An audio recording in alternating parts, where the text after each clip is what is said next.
Hello friends, welcome to ABC Ashish Bhatia classes. कैसे हैं सब आप? तैयारी कैसी चल रही है आपकी? एग्ज़ाम आ चुका है। इंडिया जीके की हमारी 15 क्लास हो चुकी है। उनको भी आप कंटिन्यू देखते रहिए, आपको बहुत बेनिफिशियल होने वाली है, क्योंकि इंडिया जीके के है वो आपके लगभग ये मान लीजिए 30 सवाल इंडिया जीके के सीटी में आने वाले हैं। और आज की हमारी क्लास है वो है इंडियन इकोनॉमी की क्लास। 7 से 8 सवाल इंडियन इकोनॉमी के लास्ट ईयर भी पूछे गए थे, और स्टूडेंट है उसके लिए एक टफ सब्जेक्ट रहता है इंडियन इकोनॉमी। तो मैंने सोचा एक क्लास है वो इंडियन इकोनॉमी की लगाई जाए। दो पार्ट में ये क्लास होगी, एक क्लास आज होगी और एक क्लास कल होगी, जिसमें आप इंडियन जो इकोनॉमी है उसको पूरा देख सकेंगे कि इसमें इंडियन इकोनॉमी के 7 से 8 सवाल है वो आपके गलत ना हो। आइए स्टार्ट करते हैं। सबसे पहले हम सिलेबस डिस्कशन थोड़ा सा कर लेते हैं। सिलेबस में कुछ चीजें दी हुई है इंडियन इकोनॉमी में, जैसे हमारे सिलेबस में बजट निर्माण, बैंकिंग, लोकवित्त, जीएसटी और आपके सब्सिडी, राजकोषीय नीति, मौद्रिक नीति, ई कॉमर्स, बहुत सारे टॉपिक दिए हुए हैं। मेरा ये प्रयास रहेगा कि सीईटी में जो आपके बेसिक क्वेश्चन पूछे जाते हैं वो आपके गलत ना हो। हमें ज्यादा कॉन्सेप्ट को डीप में नहीं पढ़ना है, हमें ऊपर ऊपर से जो सतह से चीजें देखनी है। आज हम कुछ 4-5 टॉपिक देखेंगे। राजकोषीय नीति देखेंगे, बजट निर्माण देखेंगे, राष्ट्रीय आय देखेंगे, मानव विकास सूचकांक, समृद्धि और विकास। इस तरह से हम 5-6 टॉपिक है वो आज लेने वाले हैं। सबसे पहले हम जो नेशनल इनकम है, राष्ट्रीय आय, वो देखते हैं। एक टफ टॉपिक माना जाता है अर्थव्यवस्था में, पर मेरा प्रयास ये रहेगा कि आपको इजी वे में मैं इसको समझा सकूं और आपके एग्जाम में कोई सवाल गलत ना हो। देखिए, राष्ट्रीय आय क्या होता है, नेशनल इनकम होती क्या है, सबसे पहले वो देखते हैं। एक बार क्या हुआ कि 1929 में अमेरिका में आर्थिक मंदी आई, तो अर्थव्यवस्था की तबीयत खराब हो गई, एक तरह से ये मान लीजिए। अब अर्थव्यवस्था के जो डॉक्टर है यानी अर्थशास्त्री, वो एक दूसरे को देखने लग गए कि इस समस्या का समाधान क्या होगा। तो एक अर्थशास्त्री है जिनका नाम है साइमन कुजनेट्स। ये अमेरिकी अर्थशास्त्री है साइमन कुजनेट्स। इन्होंने ये नेशनल इनकम अकाउंटिंग सिस्टम है ये लेके आए कि हम जो देश के आर्थिक संसाधन है उसको सही तरीके से माप नहीं पा रहे हैं, जिससे ये मंदी आई। और इस मंदी का यही इलाज है कि हमारे पास कुछ ऐसे इंडिकेटर्स होने चाहिए जो हमें टाइम टू टाइम ये बता सके कि अर्थव्यवस्था की जो तबीयत है वो खराब होएगी या अर्थव्यवस्था की सेहत है वो सही है। तो इन्होंने जो इंडिकेटर बताई वही सारे क्या है, ये जीडीपी, जीएनपी, ये सब हम देखते हैं। तो साइमन कुजनेट्स जी है अमेरिकी अर्थशास्त्री, इनको अर्थशास्त्र का नोबेल प्राइज भी मिला। इन्होंने बहुत बड़ी उपलब्धि इन्होंने अर्थव्यवस्था में दी। तो देखिए, नेशनल इनकम को समझने से पहले हम एक इनके कंपोनेंट्स देखते हैं, और इनमें सबसे जो पॉपुलर टर्म है वो चलती है जीडीपी, यानी जिसको सकल घरेलू उत्पाद हम बोलते हैं। हम अक्सर सुनते रहते हैं भारत की अर्थव्यवस्था इतने ट्रिलियन जीडीपी हो जाएगी, हम जीडीपी को इतने लेवल पे पहुंचा देंगे। हम अभी हमारा बजट आया राजस्थान का, तो माननीय जो वित्त मंत्री है दिया कुमारी जी, इन्होंने भी बोला है 2047 तक विकसित राजस्थान की संकल्पना करी है, हम जीडीपी को इतने लेवल पे ले जाएंगे। तो ये जीडीपी होती क्या है वो देखते हैं। एक डेफिनेशन देखते हैं हम जीडीपी की, और उस डेफिनेशन को हम ब्रेक करते हुए जीडीपी की जो परिभाषा है उसको तोड़ते हुए हम जीडीपी को समझेंगे। परिभाषा क्या है कि एक देश की घरेलू सीमा, एक देश की घरेलू सीमा में एक निश्चित अवधि में उत्पादित सभी अंतिम वस्तुओं और सेवाओं का मौद्रिक मूल्य ही क्या है, वो जीडीपी है। इस परिभाषा को यदि हम तोड़ें कि सबसे पहले है एक देश की घरेलू सीमा, एक देश की घरेलू सीमा, इसको हम समझते हैं थोड़ा सा। घरेलू सीमा का मतलब क्या होता है कि अर्थव्यवस्था में घरेलू सीमा का मतलब होता है आर्थिक सीमा। यदि हम राजनीति विज्ञान पढ़ते हैं तो वहां पढ़ते हैं राजनीतिक सीमा, पर अर्थव्यवस्था में क्या होता है, आर्थिक सीमा। जो यूएन है, यूएन बताता है कि ये आर्थिक सीमा क्या होती है। इसका मतलब होता है किसी देश द्वारा निर्धारित ऐसी भौगोलिक सीमा जिसमें उस देश के व्यक्ति, उस देश की पूंजी यानी कैपिटल, या उस देश की वस्तुएं, वो क्या है, स्वतंत्र परिचालन कर सके। यानी वो अपनी आर्थिक क्रियाएं हैं उनका स्वतंत्र परिचालन कर सके उसको क्या बोला गया है? घरेलू सीमा बोला गया है। जैसे हम देखते हैं थोड़ा सा, ये है हमारा भारत। भारत की यदि हम बात करें, भारत की एक तो क्या है? स्थलीय सीमा, भारत की स्थलीय सीमा है। एक भारत की क्या है? समुद्री सीमा। भारत की क्या है? समुद्री सीमा। एक है स्थलीय सीमा। अब भारत में कोई प्रोडक्शन हो रहा है भारत की समुद्री सीमाओं में, भारत की स्थलीय सीमाओं में, उसको हम घरेलू सीमा बोलेंगे। इसके अलावा मैंने आपको क्या बताया कि मैंने आपको बताया किसी देश की व्यक्ति, वस्तु और पूंजी। जैसे हमारे वायुयान भारत की सीमा से उड़ते हैं, दूसरे देशों में भी जाते हैं, अब वो भारत की घरेलू सीमा का पार्ट माना जाता है। आप जो नेशनल इनकम पढ़ते हो, फिर लास्ट में किसी बुक में या किसी क्लास में आपको ये बताया जाता है कि भारत के दूतावास है, यदि अमेरिका में स्थित है, यदि पाकिस्तान में स्थित है, उनको घरेलू सीमा का पार्ट क्यों माना जाता है? इसका रीजन क्या है? कि इसका रीजन ये है, व्यक्ति, पूंजी और वस्तुएं यदि स्वतंत्र रूप से आर्थिक परिचालन करते हैं, उसको घरेलू सीमा का पार्ट माना जाता है। तो आपके ये कंफ्यूजन नहीं होना चाहिए घरेलू सीमा का मतलब। ज्यादा डिटेल में नहीं पढ़ना, हमें सिंपल पढ़ना है, ठीक है। तो मैंने आपको बताया, एक तो हो गई स्थलीय सीमा और एक हो गई आपकी सामुद्रिक सीमा। और उसके अलावा मैंने आपको बताया व्यक्ति, पूंजी और वस्तुएं स्वतंत्र रूप से परिचालन कर रही है। भारत में यदि कोई दूतावास है अमेरिका का, तो वो भारत की सीमा का पार्ट नहीं माना जाता, क्योंकि वो अमेरिका की घरेलू सीमा के अंतर्गत माना जाता है। भारत का दूतावास दूसरे देश में है, किसी भी देश में है, वो भारत की सीमा का पार्ट माना जाता है। क्यों? क्योंकि वो भारत की घरेलू सीमा में माना जाएगा। भारत की व्यक्ति, वस्तु और पूंजी वहां पे आर्थिक क्रियाएं कर रही है। अब जीडीपी का मतलब सबसे सिंपल ये है कि हमें ये नहीं देखना, हमें सिर्फ इतना ध्यान रखना है कि ये उत्पादन है वो कहाँ हो रहा है। मैंने बताया एक वर्ड है उत्पादित सभी अंतिम वस्तु और सेवाएं, इनका उत्पादन कहाँ हो रहा है हमें ये ध्यान रखता है। हमें सवाल ढूंढना है कि ये उत्पादन कहाँ हो रहा है, सिर्फ हमें जीडीपी में ये देखना है कि ये उत्पादन कहाँ हो रहा है, और ये उत्पादन हो रहा है भारत में। तो इस उत्पादन को चाहे कोई भी करे, कोई भारतीय करे या चाहे कोई विदेशी नागरिक, भारत में यदि उत्पादन होता है तो वो भारत की घरेलू सीमा का पार्ट है, वो जीडीपी में क्या होगा? इंक्लूड होगा, ठीक है। तो जीडीपी में सवाल क्या ढूंढना है? उत्पादन कहाँ हो रहा है। डेफिनेशन के अकॉर्डिंग देखें तो मैंने आपको घरेलू सीमा का अर्थ बताया। उसके बाद है एक निश्चित अवधि। एक निश्चित अवधि का मतलब क्या होता है? इसका मतलब ये होता है कि हम ये जो जीडीपी ले रहे हैं, हम जो कैलकुलेशन कर रहे हैं, उसका एक टाइम पीरियड अमूमन क्या माना जाता है? एक फाइनेंशियल ईयर, एक वित्तीय वर्ष। भारत में क्या है वित्तीय वर्ष? 1 अप्रैल से 31 मार्च। अब यदि हम 1 अप्रैल से 31 मार्च की अवधि में हम जब जीडीपी की कैलकुलेशन करेंगे तो उसको एक निश्चित अवधि बोलेंगे। यदि मैं बोलूं कि इस एक निश्चित अवधि को यदि हम 3 महीने से कर लें तो आप देखते हो जीडीपी के तिमाहिक जो आंकड़े आते हैं, त्रैमासिक, 6 महीने से भी आंकड़े जारी कर सकते हैं। तो निश्चित अवधि का मतलब कोई फिक्स नहीं है, सामान्यतः ये एक फाइनेंशियल ईयर से लिया जाता है। उसके बाद है उत्पादन। उत्पादन हो रहा है, देखिए उत्पादन का मतलब क्या होता है? उत्पादन या तो किसका होता है? वस्तुओं और सेवाओं का, दो चीजों का ही उत्पादन होता है। और उत्पादन कैसे होता है? उत्पादन के लिए हमें 4 कारक चाहिए। उत्पादन करने के लिए हमें 4 कारक चाहिए, 4 ऐसे चीजें चाहिए जो हमें उत्पादन करके देगी।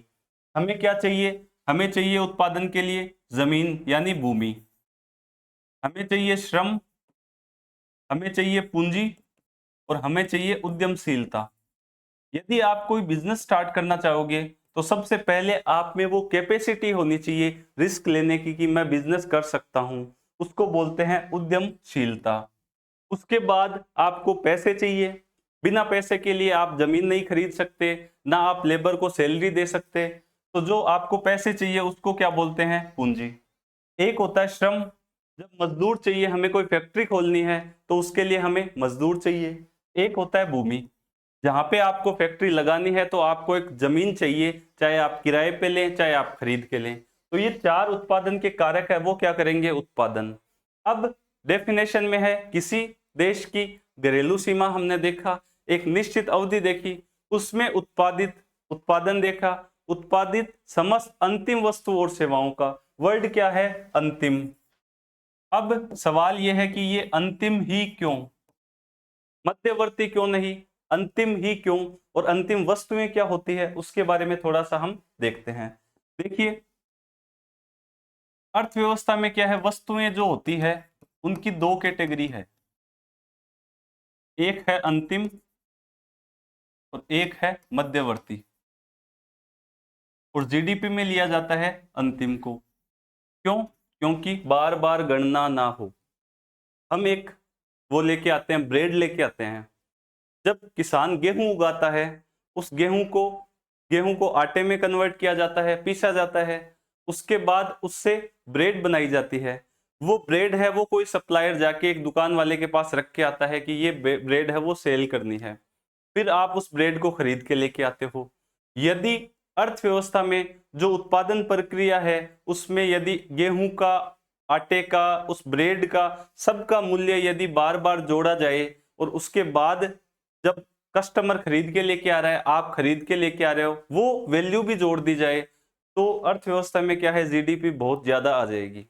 और उसका तरीका क्या है? उसका तरीका है कि आप अंतिम वस्तु का प्राइस ले लो। जब कस्टमर खरीद के लेके आ रहा है उस ब्रेड का पैकेट, चाहे वो 40 रुपए का है, क्यों ना उस 40 रुपए को ही जोड़ दो, बाकी की सारी वैल्यू उसमें जुड़ी हुई है, आटे का मूल्य भी उसमें जुड़ा हुआ है, उसमें प्रॉफिट भी जुड़ा हुआ है, उसमें जो वो आपके ब्रेड बनाने वाला है उसमें कोई तेल, घी, बटर, जो भी कुछ चीज डाल रहा है वो भी उसमें जुड़ी हुई है। तो एक तो ये कारण हो गया। अब ये वस्तुएं अंतिम और मध्यवर्ती दो प्रकार की होती है, और इनका निर्धारण सिर्फ एक पॉइंट है उसके आधार पे करते हैं, और वो है एंड यूज, कि आप उस वस्तु का उपयोग किस आधार पे कर रहे हो, उसका एंड यूज क्या है, उसके आधार पे आप ये कैटेगराइजेशन करोगे कि वस्तु अंतिम है या मध्यवर्ती।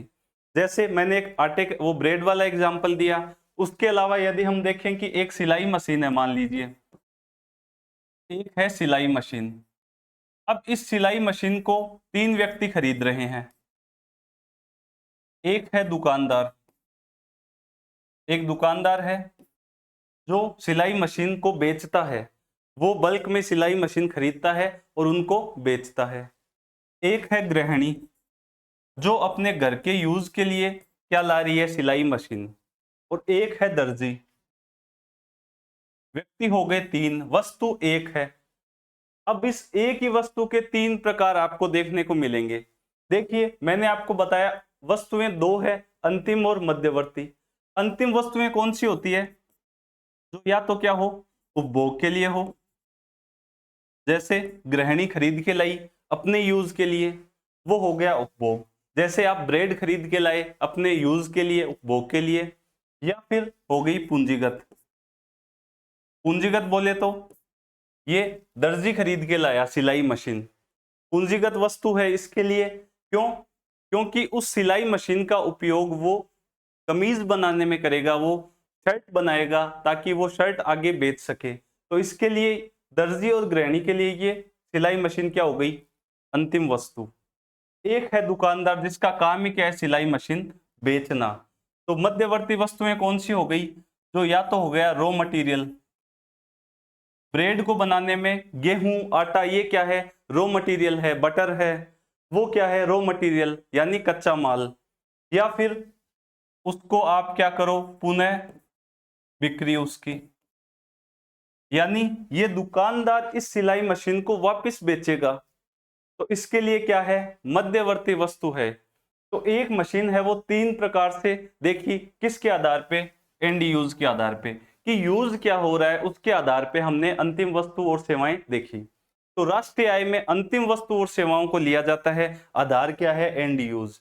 और क्यों लिया जाता है कि बार बार गणना ना हो, सबकी वैल्यू जोड़ लोगे तो जीडीपी बहुत ज्यादा चली जाएगी, क्यों ना हम एक वैल्यू जोड़ लें। ठीक है, उसके बाद डेफिनेशन देखो आप, हमने अंतिम वस्तु और सेवाएं देख ली।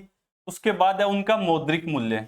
यहाँ पे कई जगह बाजार मूल्य भी लिखा आता है, कि बाजार मूल्य भी शब्द आता है, पर बाजार मूल्य एक प्रॉपर वर्ड नहीं होता।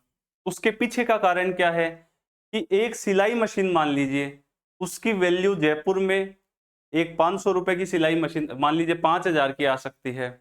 उसको आपने चूरू से खरीदा, वहां उस वैल्यू 6,000 हो सकती है। आपने दिल्ली से खरीदा, वहां उसकी मूल्य 7,000 या 4,000 भी हो सकता है।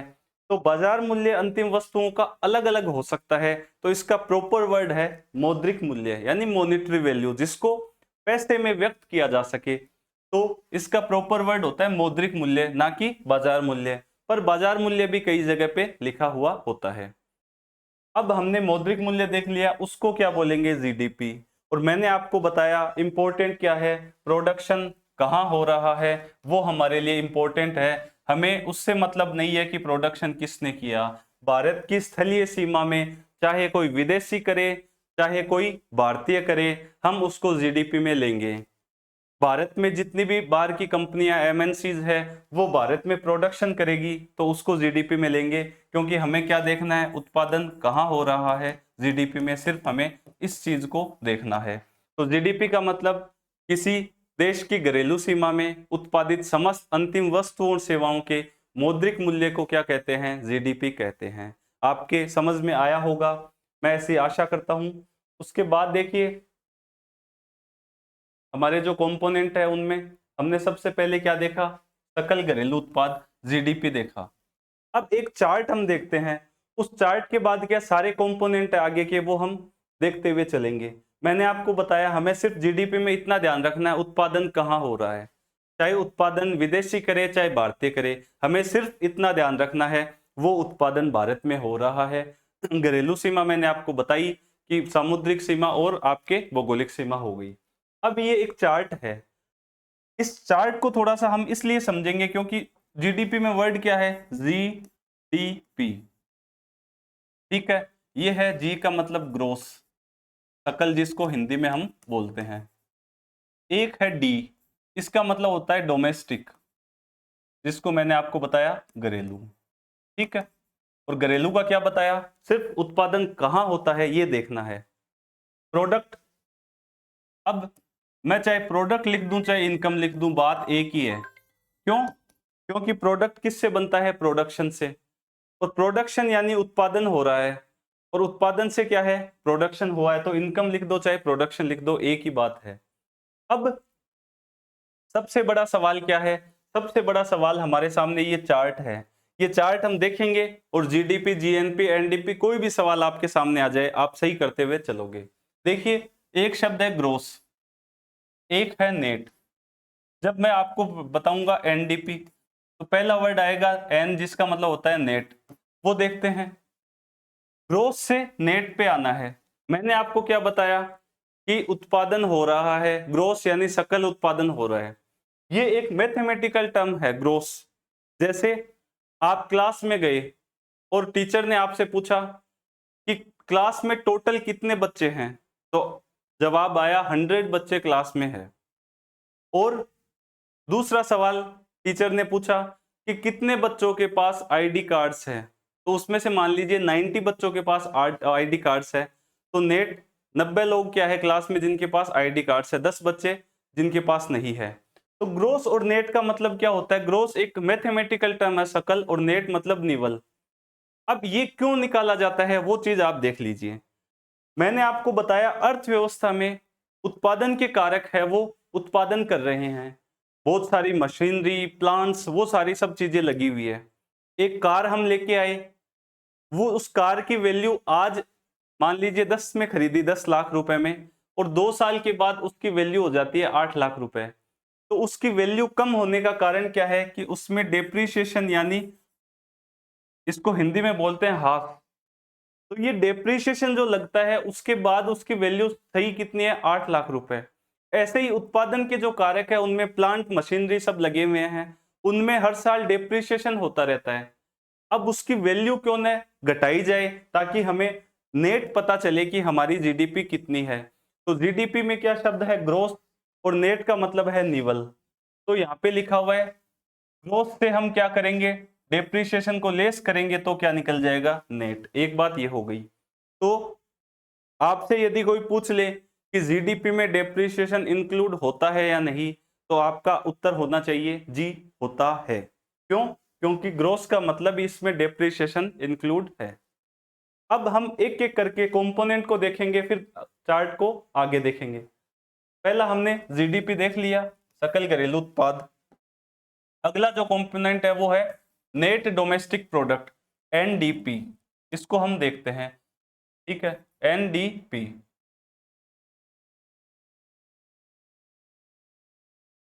तो मैंने आपको डेप्रिसिएशन का बताया, ठीक है। अब एक है एनडीपी। एनडीपी का मतलब मैंने आपको सिंपल, देखिए मैं यहां पे एनडीपी लिख दूं, जितनी वैल्यू जीडीपी की आ गई उसमें से डेप्रिसिएशन लेस कर दो, ये है जी, और यहाँ पे आना है एन पे, जी कर दिया डेप्रिसिएशन, उसके बाद क्या जाएगा एनडीपी। तो डेफिनेशन क्या हो जाएगी एनडीपी की, कि एक देश की घरेलू सीमा में उत्पादित एक निश्चित अवधि में समस्त अंतिम वस्तुओं और सेवाओं के मूल्य को क्या कहते हैं, जीडीपी, उसमें से डेप्रिसिएशन घटा देंगे तो आ जाएगा एनडीपी। एक बात ये हो गई। अब मैंने आपको ये कहा कि भैया हमने जीडीपी देख लिया, हमने एनडीपी देख लिया, हमने तो ये देख लिया कि जी से एन यानी हम डेप्रिसिएशन को लेस कर देंगे और हमारे पास एनडीपी आ जाएगा। तीसरी जो टर्म है, तीसरा जो कंपोनेंट है वो देखिए क्या है, वो है आपके सकल राष्ट्रीय उत्पाद, ग्रॉस नेशनल प्रोडक्ट।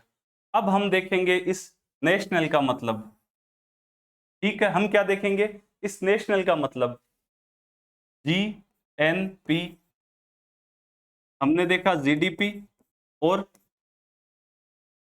एनडीपी, ये वाले जी देख लिए। अब ये बीच वाला डी है, ये घरेलू, मैंने आपको बता दिया। ये जो एन है बीच वाला, इसका मतलब है नेशनल। ये नेशनल क्या होता है ये हम देखेंगे, ठीक है। वापस चार्ट पे आते हैं थोड़ा सा हम।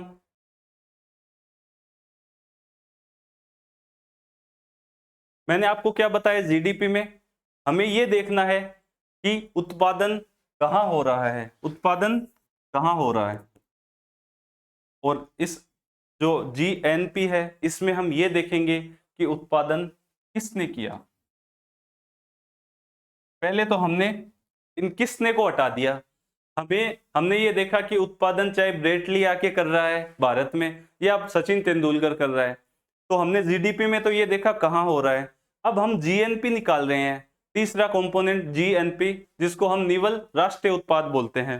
तो हम क्या देखेंगे कि ये उत्पादन किया किसने है भाई, किसने किया है ये उत्पादन। तो उसके लिए हमें क्या चाहिए, हमें ये देखना है कि भारतीयों ने किया है क्या उत्पादन। तो उस चीज को हमने नाम दिया एक टर्म एनएफआईए। ये देखते हैं थोड़ा सा क्या होता है। देखिए घरेलू आय, एक है राष्ट्रीय आय, उसके लिए हमें क्या करना है वो देखना है। देखो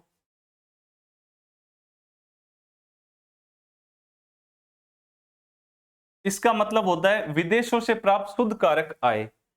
अब भारत में जो प्रोडक्शन हो रहा है, अब इस भारत के प्रोडक्शन में बाहर की कंपनियां हैं, वो भी यहाँ पे उत्पादन कर रही है और भारतीय भी कर रहे हैं। अब ये विदेशी कंपनियां तो अपना उत्पादन ले जाएगी बाहर, जो पैसा कमाया वो ले गई ये बाहर। तो भारत का कितना हुआ, भारत में उत्पादन किसने किया, उसका आंसर कौन देता है, उसका आंसर देता है जीएनपी, ठीक है। तो मैं क्या करूंगा, जो भारत के साधन है उनसे जो आय हो रही है उनमें से मैं विदेशी साधन है उनकी आय घटा दूं, तो मेरे पास क्या बच जाएगा एनएफआईए, जिसको हमने net factor from income from abroad मैं बोल रहा हूं, एक शॉर्ट फॉर्म इसकी बोल रहा हूं। तो देखो विदेशों से प्राप्त शुद्ध कारक आय, यानी भारतीय साधन है उनकी आय, उसमें से मैं माइनस कर दूंगा क्या, विदेशी साधन है उनकी आय। तो मेरे पास जो पैसा बचेगा, जो नेट मेरे पास बचेगा, उसको मैं नाम दे रहा हूं एनएफआईए, जिसकी फुल फॉर्म है net factor income from abroad. यानी हम नेट निवल रूप से भारतीय साधनों से कितना रुपया कमा रहे हैं। तो वो मेरे पास आ गया कि भारतीय साधन की आय में से विदेशी साधनों की आय घटाऊंगा, मेरे पास जो बचेगा वो क्या है, मेरी नेशनल इनकम है। तो तीसरा कंपोनेंट था जीएनपी, जिसको सकल राष्ट्रीय उत्पाद बोलते हैं, वो मेरे पास निकल के आ जाएगा। यानी मैं क्या करूंगा, सिंपल सा जीडीपी जितना होगा मेरे पास उसमें से मैं क्या करूंगा, उसमें मैं NFIA जोड़ दूंगा। GDP यानी उत्पादन कहाँ हुआ, किसने किया, ये इंपॉर्टेंट नहीं है। अब उत्पादन किसने किया, तो उत्पादन किसने किया, भारतीय साधनों ने कितना उत्पादन किया, वो मैं जोड़ूंगा तो मेरे पास क्या आ जाएगा, सकल राष्ट्रीय उत्पाद। और चार्ट पे वापस आओगे आप तो यहाँ पे आपको डोमेस्टिक यानी घरेलू, और इससे मेरे को नेशनल पे आना है तो मैं NFIA को क्या कर रहा हूँ, जोड़ रहा हूँ। ठीक है, एक है बाजार मूल्य और एक कारक लागत। अब इनके पीछे क्या होता है लॉजिक, कि जीडीपी को मैंने क्या कहा, बाजार मूल्य पे है जीडीपी, आप सुनते हो, एक है जीडीपी कारक लागत पे है। अब देखिए कोई भी वस्तु बनती है, ये पेन बना मान लीजिए, तो इसका बाजार मूल्य 20 रुपए है, पर जब ये बना तो इसका मूल्य 20 रुपए नहीं था। क्यों, क्योंकि इसमें कुछ प्रॉफिट जोड़ा गया है और टैक्स जोड़ा गया है, जीएसटी सरकार ने लिया है। उस कर को जब मैं घटाऊंगा तो क्या आ जाएगा मेरे पास, तब मेरे पास आ जाएगी फैक्टर कॉस्ट। यानी मेरे से कोई पूछे कि भैया इस पेन की मूल कीमत कितनी है, तो मैं बोलूंगा भाई जीएसटी हटा लो तो वो पेन की कीमत है। ठीक है, तो मैं एमपी बाजार मूल्य से एनआईटी, मतलब एनआईटी का फुल, एनआईटी के इसका मतलब होता है आपके नेट इनडायरेक्ट टैक्स। इसका मतलब क्या हो जाएगा कि मैं बाजार मूल्य से क्या घटाऊंगा, कर घटा दूंगा। अब इसको नेट इनडायरेक्ट टैक्स क्यों बोला, क्योंकि आयकर तो लगता नहीं है, डायरेक्ट टैक्स तो इस पे लगता नहीं, इस पे लगता है अप्रत्यक्ष कर जीएसटी, तो वो मैं घटाऊंगा अप्रत्यक्ष कर, तब क्या आ जाएगा मेरे पास, सिंपल सा है, फैक्टर कॉस्ट आ जाएगी। तो ये चार्ट हमें क्या बता रहा है, इन सब के टर्म्स है, उनके अर्थ बता रहे हैं। एक वर्ड है जीडीपी, जीडीपी से हम कोई भी कुछ भी निकाल लो आप, तो ये सारा चार्ट है वो आपको सॉल्यूशन दे देता है। ठीक है, तो कंपोनेंट कितने हो गए हमारे, जल्दी जल्दी एक बार देखते हैं हम। ये देखिए, सबसे पहले जीडीपी हमने देख लिया, ग्रोस डोमेस्टिक प्रोडक्ट। अब इस एक टर्म से ही, एक परिभाषा से ही हम सारी डेफिनेशन निकाल रहे हैं। दूसरा है एनडीपी, निवल घरेलू उत्पाद। तो एनडीपी के लिए मैंने क्या किया, जी से एन पे आने के लिए डेप्रिसिएशन को मैंने लेस कर दिया। उसके बाद आया मेरे पास जीएनपी, सकल राष्ट्रीय उत्पाद। मेरे को बीच वाले एन का पता करना है, उसका मतलब होता है राष्ट्रीय। तो मैंने क्या किया, उत्पादन किसने किया वो देखना है, तो मैंने क्या किया, एनएफआईए ऐड कर दिया, किसमें, जीडीपी में। कि भाई मैंने ये देखा भारतीय साधन है वो निवल रूप से कितना कमा रहे हैं, हमारे लोग हैं वो बाहर से पैसा भेज रहे हैं, भारत में जो कंपनियां हैं विदेशी वो अपना पैसा लेके जा रही है, तो मैंने निवल जोड़ दिया एनएफआईए, तो क्या गया, जीएनपी। एक वर्ड है निवल राष्ट्रीय उत्पाद, एनएनपी। तो एनएनपी क्या हो जाएगा, जीएनपी से मैं वही ग्रोस से एन पे आने के लिए डेप्रिसिएशन लेस करूंगा। ये चारों कंपोनेंट हमारे हो चुके हैं। बाजार मूल्य मैंने आपको बता दिया, कारक लागत मैंने बता दी। बाजार मूल्य मतलब जिसमें टैक्स जुड़ा हुआ है, मैं टैक्स घटाऊंगा, कौन सा है, प्रत्यक्ष कर यानी जीएसटी लगता है, आयकर तो इस पे लगेगा नहीं, तो वो क्या आ जाएगा मेरे पास, कारक लागत आ जाएगी। ठीक है, अब आगे हम देखते हैं, ये सारी चीजें हमारी हो चुकी है जीडीपी की। ठीक है, तो राष्ट्रीय आय में ये सारी चीजें हम एक एक करके अब देख लेते हैं। निवल राष्ट्रीय उत्पाद क्या बताया मैंने, एक देश की घरेलू सीमा में एक निश्चित अवधि में उत्पादित सभी अंतिम वस्तु और सेवाओं का मौद्रिक मूल्य जिसमें मूल्यह्रास शामिल नहीं होता है। जीडीपी में तो होता है, इसमें नहीं होता। ये हो गया एनडीपी। अगला देखो, ग्रोस नेशनल प्रोडक्ट, सकल राष्ट्रीय उत्पाद, यह है सकल घरेलू उत्पाद जीडीपी तथा विदेशों से प्राप्त शुद्ध कारक आय एनएफआईए का क्या है, जोड़ है। ठीक है, अगला एनएनपी, निवल राष्ट्रीय उत्पाद। एनएनपी में क्या बताया, एनडीपी जितना आया उसमें है एनएफआईए जोड़ रहा हूं। ठीक है, तो ये आ गया एनएनपी, और इस एनएनपी में मैं क्या करूंगा, जीएनपी में से डेप्रिसिएशन घटा रहा हूं, तो मेरे पास एनएनपी आ जाएगा। अगला देखो, अगला है जीडीपी।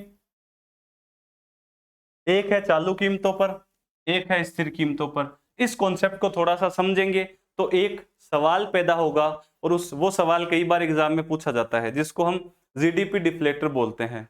देखिए, मैं बोलूं जीडीपी चालू कीमतों पे, मैं बोलूं जीडीपी स्थिर कीमतों पे। आप जब आर्थिक समीक्षा पढ़ते हैं तो उसमें आता है चालू कीमतों पर, एक तरफ आता है स्थिर कीमतों पर।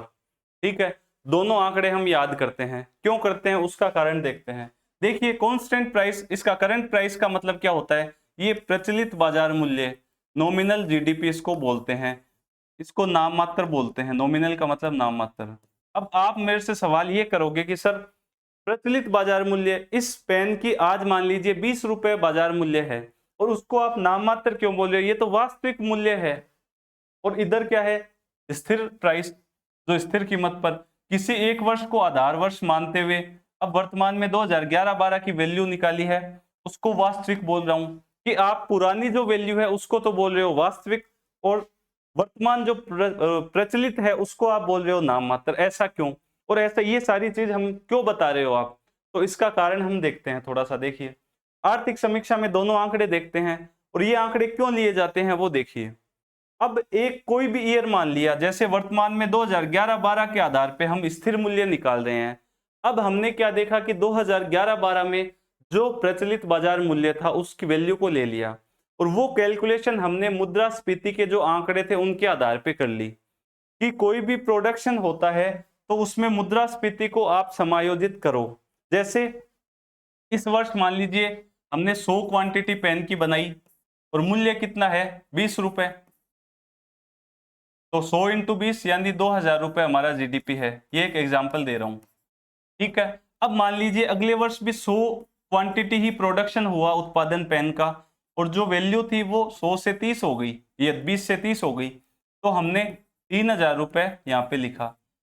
अब आप खुद देखिए कि कीमत क्या है, 20 और 30, क्वांटिटी क्या है, अलग अलग, वो सेम है।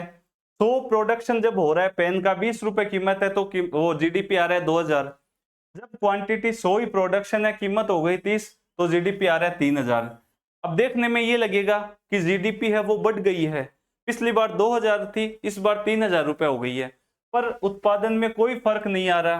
तो इस चीज के लिए हमने ये कॉन्सेप्ट लिया कि आप एक कोई पुरानी वैल्यू निकालो, उसका कैलकुलेशन करो, जिसको आधार वर्ष बोलते हैं, 2011-12 लेते हैं, उस वैल्यू के आधार पे जो जीडीपी होगी उसको हम वास्तविक जीडीपी बोलते हैं, और जो प्रचलित कीमत है उसको नाम मात्र बोला जाएगा, ठीक है।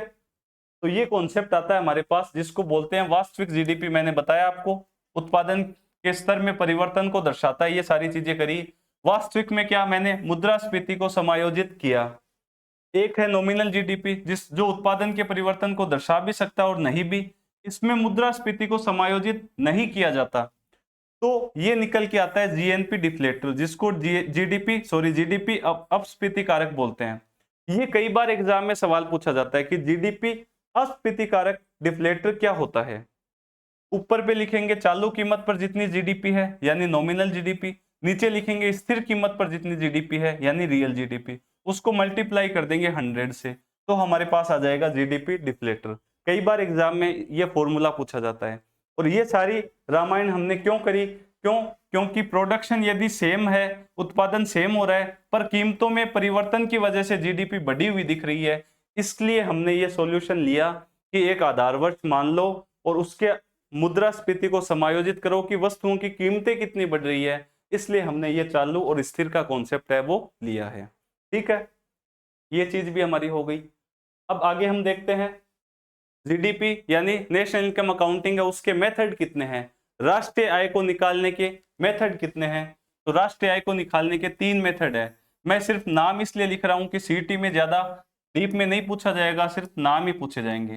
देखिए, एक है मूल्य वृद्धि, जिसको वैल्यू एडिशन मेथड बोलते हैं, वैल्यू एडिशन मेथड, ठीक है। इसमें क्या होता है कि जैसे मान लीजिए मैं एक लकड़ी का काम करता हूं, मैं एक लकड़ी लेके आया 100 रुपए की, ठीक है, 100 रुपए की एक लकड़ी खरीदी।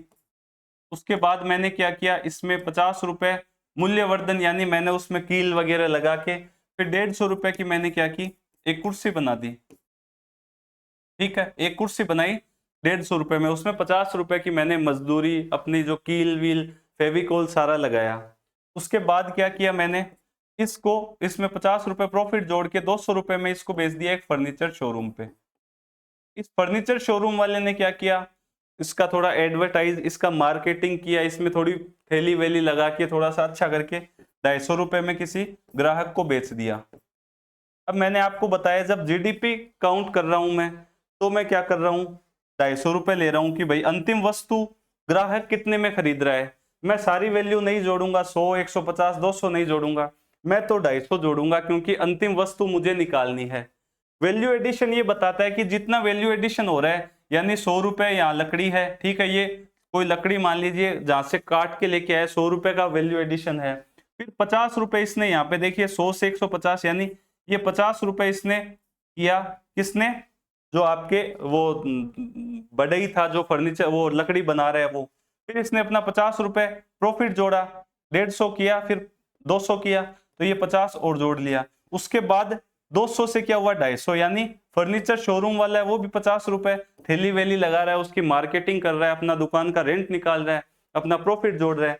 तो ये वैल्यू एडिशन है, उसको जोड़ते रहो, 100 50 150 50 कितने हो गए, 200 250 250, इधर भी 250। मेथड सेम ही है, या तो अंतिम वस्तु को ले लो या फिर जितना वैल्यू एडिशन हो रहा है उसको ले लो। तो ये विधि है मूल्यवर्धी विधि, ठीक है।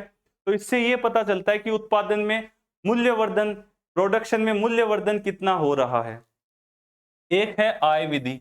आय विधि का मतलब क्या होता है, आय विधि का मतलब ये होता है कि जो उत्पादन के कारक है, याद कीजिए मैंने आपको बताया, एक बताया भूमि, एक बताया पूंजी, एक बताया श्रम और एक बताया उद्यमशीलता। इन सब की आप आय जोड़ लो। अब भूमि क्या आय देती है, भूमि लगान या किराया देती है, ठीक है, या तो लगान या किराया हमें प्राप्त होता है।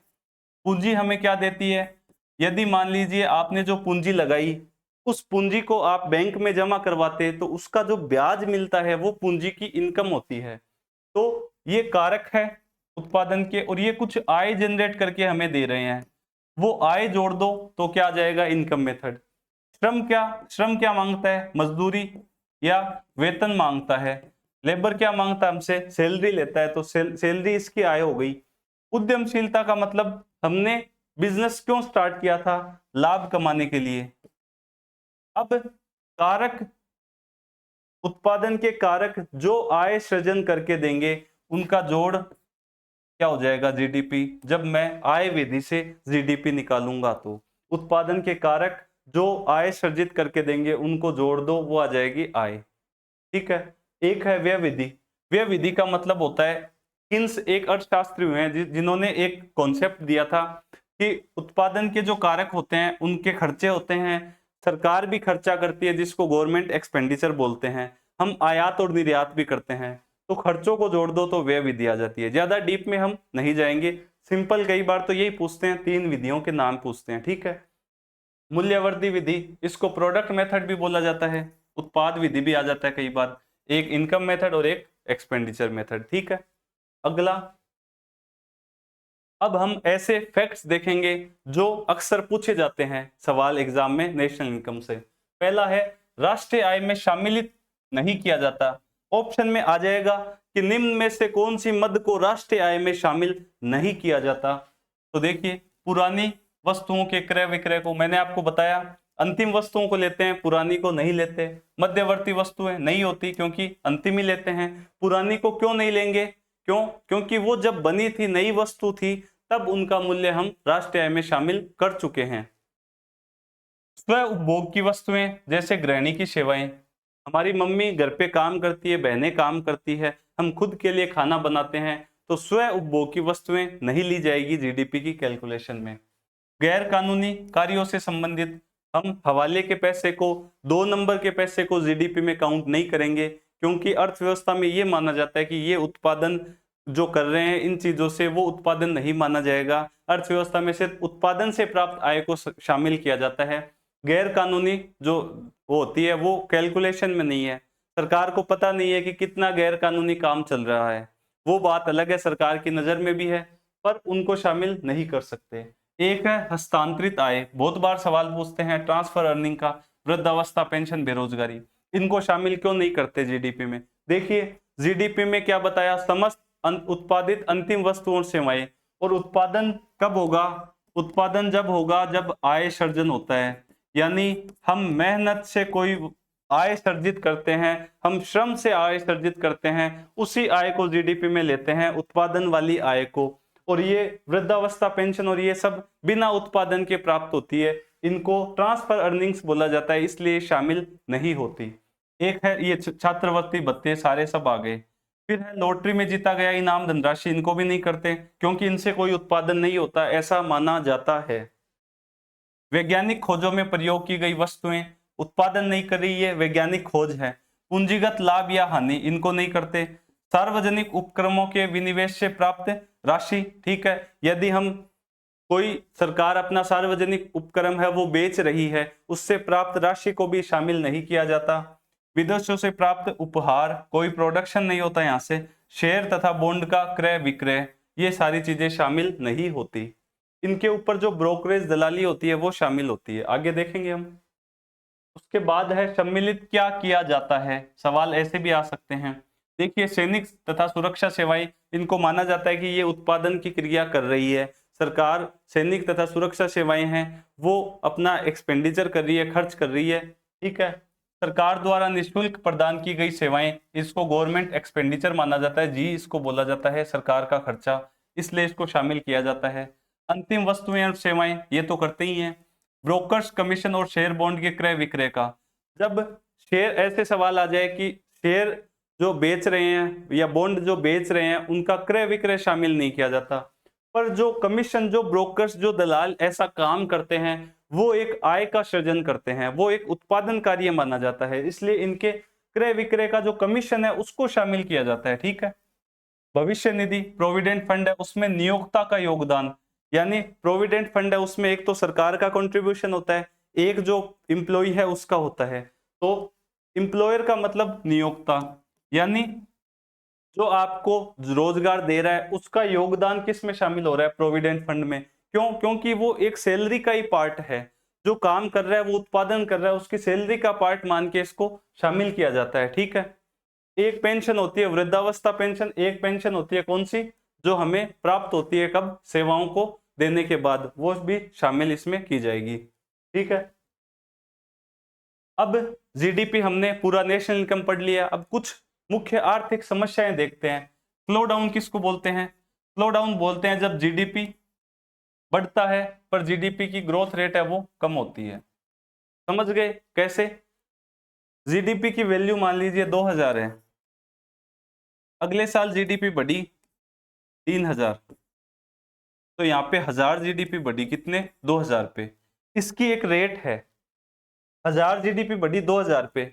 अब अगले वर्ष जीडीपी मान लीजिए अब 3000 से बढ़ी 3500 रुपए, अगले वर्ष बढ़ी 3400 रुपए। अब यहाँ तो 1000 रुपए से बढ़ी थी जीडीपी, उसके बाद जीडीपी बढ़ तो रही है, यहाँ 500, यहाँ 3500 से 3400 हुई, तो आपके सॉरी यहाँ 3500 से मान लीजिए 3700 हुई, तो ये हो गई 200, फिर 3700 से मान लीजिए हुई 3800, ये हो गई 100।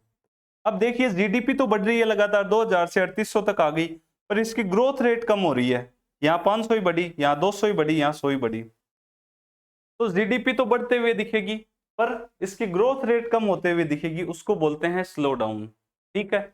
उसके बाद है कॉन्ट्रैक्शन। कॉन्ट्रैक्शन का मतलब क्या होता है? किसी तिमाही यानी क्वार्टर, 3 महीने में पहली बार जीडीपी की ग्रोथ रेट नेगेटिव हो जाए। अब यहाँ पे देखिए अभी तक तो जीडीपी की ग्रोथ रेट पॉजिटिव में ही है, पर 3800 से मान लीजिए ये 3750 हो गई, और किसी तिमाही में फर्स्ट टाइम पे हुई। मैंने बताया निश्चित अवधि में फाइनेंशियल ईयर भी लिया जा सकता है, तिमाही भी ली जा सकती है। जब फर्स्ट तिमाही में जीडीपी की ग्रोथ रेट नेगेटिव होएगी, कम होएगी, उसको ही क्या बोलेंगे, उसको बोलते हैं हम कॉन्ट्रैक्शन, ठीक है। उसके बाद है रिसेशन। रिसेशन का मतलब है कम से कम 2 तिमाही यानी 2 क्वार्टर्स तक, इस 3 महीने जीडीपी की ग्रोथ रेट वो नेगेटिव हुई, अगले 3 महीने भी जीडीपी की ग्रोथ रेट नेगेटिव हुई, तो उसको बोलते हैं हम रिसेशन, यानी अब मंदी आ चुकी है, तो रिसेशन हो गई। फर्स्ट क्वार्टर में नेगेटिव होते ही तो हो जाएगी आपके कॉन्ट्रैक्शन, अगले 2 क्वार्टर लगातार 3-3 महीने 6 महीने तक होगी, उसको बोलेंगे रिसेशन। स्लो डाउन का मतलब ग्रोथ रेट, जीडीपी बढ़ रही है पर ग्रोथ रेट कम हो रही है, नेगेटिव नहीं गई अभी तक। उसके बाद है डिप्रेशन, इसमें ये होता है रिसेशन। कौन सी रिसेशन? मतलब 2 तिमाहियों तक क्या हो रहा है, आपके जीडीपी की ग्रोथ रेट नेगेटिव हो रही है, प्लस वस्तुओं की कीमतें हैं वो गिर रही है। ये अर्थव्यवस्था के लिए बहुत क्या है कि चिंताजनक स्थिति है, डिप्रेशन। उसके बाद है मेल्ट डाउन, यानी महामंदी अब आ चुकी है, वस्तुओं की कीमतें भी गिर गई और रिसेशन भी आ चुका है। उसके बाद है मेल्ट डाउन। मेल्ट डाउन का मतलब होता है ये सब जब होएगा तो शेयर बाजार भी धड़ाम से गिरेंगे। जब शेयर बाजार धड़ाम से गिरेंगे उसको बोलते हैं हम मेल्ट डाउन। ठीक है, अब ये सारी चीजें हो गई तो सरकार क्या करेगी? सरकार अब इस अर्थव्यवस्था को सुधारने का प्रयास करेगी, उसको बोलते हैं स्टूमुलस, यानी इसको रिकवरी की अवस्था बोला जाता है। सरकार मौद्रिक नीति या राजकोषीय नीतियों के माध्यम से अर्थव्यवस्था को सुधारने का प्रयास करती है। मौद्रिक नीति कौन अपनाएगा? उस देश का केंद्रीय बैंक यानी आरबीआई हमारा, और राजकोषीय नीति भारत सरकार। तो ये सारी चीजें किस लिए की जाती है? मुद्रास्फीति को नियंत्रण करने के लिए, मंदी से उबारने के लिए। तो सरकार क्या करेगी? रिकवरी करेगी। ठीक है, तो ये हमने देखा जीडीपी। अब कुछ इंपॉर्टेंट फैक्ट जीडीपी के और देखते हैं जो एग्जाम में सवाल ऐसे पूछे जाते हैं। भारत में सर्वप्रथम अनुमान राष्ट्रीय आय का 1968 में दादा भाई नौरोजी ने लगाया। उनकी पुस्तक है poverty and un British rule in India, उसमें लगाया था। एग्जाम में ये फैक्ट है इंपॉर्टेंट। उसके बाद है वीके आरवी राव, 1932 में सर्वप्रथम वैज्ञानिक विधि से राष्ट्रीय आय का गणना करी। वैज्ञानिक विधि से सर्वप्रथम किसने करी? वीके आरवी राव ने। भारत में राष्ट्रीय आय समिति का गठन किया गया। पीसी महानबोलिस इनका नाम है, प्रशांत चंद्र, उनकी अध्यक्षता में 1949 में भारत में पहली राष्ट्रीय आय समिति का गठन किया गया। सर्वप्रथम वैश्विक स्तर पर जीडीपी की अवधारणा अमेरिकी अर्थशास्त्री साइमन कुजनेट्स, मैंने आपको बताया जब महामंदी आई। भारत के राष्ट्रीय आय के अनुमान का पहला आधार वर्ष क्या है? 1948-49 था। इसको पारंपरिक श्रृंखला हम बोलते हैं। 10 जनवरी 2015 को प्रणव सेन कमेटी की अध्यक्षता में आधार वर्ष है वो 2004-5 से 2011-12 कर दिया गया। एग्जाम लास्ट ईयर ही पूछा गया था आधार वर्ष 2011-12। उससे पहले कितना था? 2004-5। कौन सी कमेटी है? 2015 में प्रणव सेन कमेटी, इसकी सिफारिश के आधार पे आधार वर्ष 2011-12 किया गया। ये कुछ फैक्ट्स है जो हमें याद करने हैं। उसके बाद भारत में राष्ट्रीय आय के आंकड़े कौन जारी करता है? एनएसओ द्वारा जारी किए जाते हैं, प्रकाशित किए जाते हैं। एक सीएसओ, ठीक है, सेंट्रल स्टैटिस्टिकल ऑर्गेनाइजेशन सीएसओ, इसकी स्थापना होती है 2 मई 1951 में, हेडक्वार्टर नई दिल्ली में। एक है एनएसएसओ, राष्ट्रीय प्रतिदर्श सर्वेक्षण कार्यालय, जिसकी स्थापना होती है 1950 में। अब दोनों को मर्ज कर दिया गया है 23 मई 2019 को। अब नाम क्या हो गया? एनएसओ, राष्ट्रीय सांख्यिकी कार्यालय। ये भी इंपॉर्टेंट फैक्ट है, दोनों को मर्ज करके एनएसओ हो गया है। तो ये सारे फैक्ट्स थे। अब हम अगले चैप्टर की तरफ चलते हैं। एक ये भी थोड़ा सा देख लीजिए, ग्रॉस फिक्स्ड कैपिटल फॉर्मेशन, सकल स्थायी पूंजी निर्माण। ये क्या होता है? जो आर्थिक समीक्षा उसमें एक आता है। इसका मतलब है सरकारी और निजी क्षेत्र में स्थायी पूंजी निर्माण पर किए जाने वाले शुद्ध पूंजी व्यय। जो भी हम पुल, स्ट्रक्चर, बिल्डिंग्स जो देखते हैं, देश में जितनी भी आधारभूत संरचनाओं को निर्माण होता है, उसको हम जीएफ सीएफ बोलते हैं, सकल स्थायी पूंजी निर्माण। ठीक है, आगे देखते हैं संवर्धी और विकास का आधारभूत ज्ञान। ये हमारे एक यूनिट ये भी है, ये थोड़ा सा हम देखते हैं।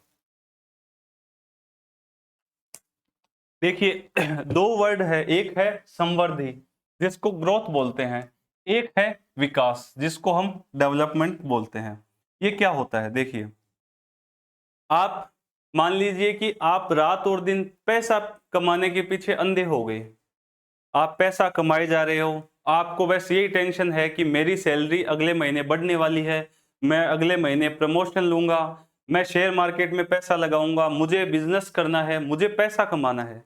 और आप इस पैसा कमाने के पागलपन के पीछे अपनी जो सेहत है उसका ख्याल भूल गए, आप अपने परिवार का ख्याल भूल गए, आप अपनी जो निजी जिंदगी है उसका ख्याल भूल गए। तो दो चीजें आपके सामने है, एक तो पैसा है और एक जीवन की गुणवत्ता है। अब उस जीवन की गुणवत्ता में पैसा भी है, परिवार भी है। अब चीजें दोनों साथ साथ चलती है। पैसा नहीं कमाओगे तो परिवार का ध्यान कैसे रखोगे? आजकल सेहत बनाने के लिए भी जिम जाना पड़ता है, वॉक करने के लिए भी स्पोर्ट्स शूज चाहिए। तो पैसा कमाना भी है और उसको खर्च उस हिसाब से करना है कि जीवन की गुणवत्ता भी बनी रहे। और किसी भी सरकार के सामने सबसे बड़ी समस्या होती है कि हम विकास पे ध्यान दें या फिर हम संवर्धि पे ध्यान दें। हम गणितीय रूप से विकास का मतलब है हम जीडीपी की जो कैलकुलेशन वो किस हिसाब से करें, जीडीपी बढ़ती हुई दिखे, हम अर्थव्यवस्था को कैसे बढ़ाएं। पर एक समस्या ये भी है कि सतत विकास लक्ष्यों को हासिल कैसे करें। हम शिक्षा, हम स्वास्थ्य, हम जीवन की गुणवत्ता है, लोगों की शिक्षा, उन पे कितना खर्च करें। तो सरकार के सामने ये दोनों समस्याएं हैं। और ये दोनों समस्याएं क्या है, एक समृद्धि है और एक विकास है। यानी पैसा सब कुछ है पर पैसा सब कुछ नहीं है, दोनों ही चीजें यहाँ पे साथ साथ हो रही है। तो देखिए, समृद्धि यानी ग्रोथ, इसका मतलब क्या होता है, ये मात्रात्मक होती है। यानी ये गणितीय बात कर रहा है, ये डेटा में बात कर रहा है कि जीडीपी की ग्रोथ रेट इतनी है, हमारी अर्थव्यवस्था इतनी ट्रिलियन होगी। ये बात कर रहा है किसमें, मात्रात्मक रूप से। उत्पादन और आय के परिवर्तन को प्रदर्शित कर रहा है, हमारी जीडीपी इतनी बढ़ गई, प्रति व्यक्ति आय इतनी बढ़ गई, ये सारी उन चीजों में बात कर रहा है।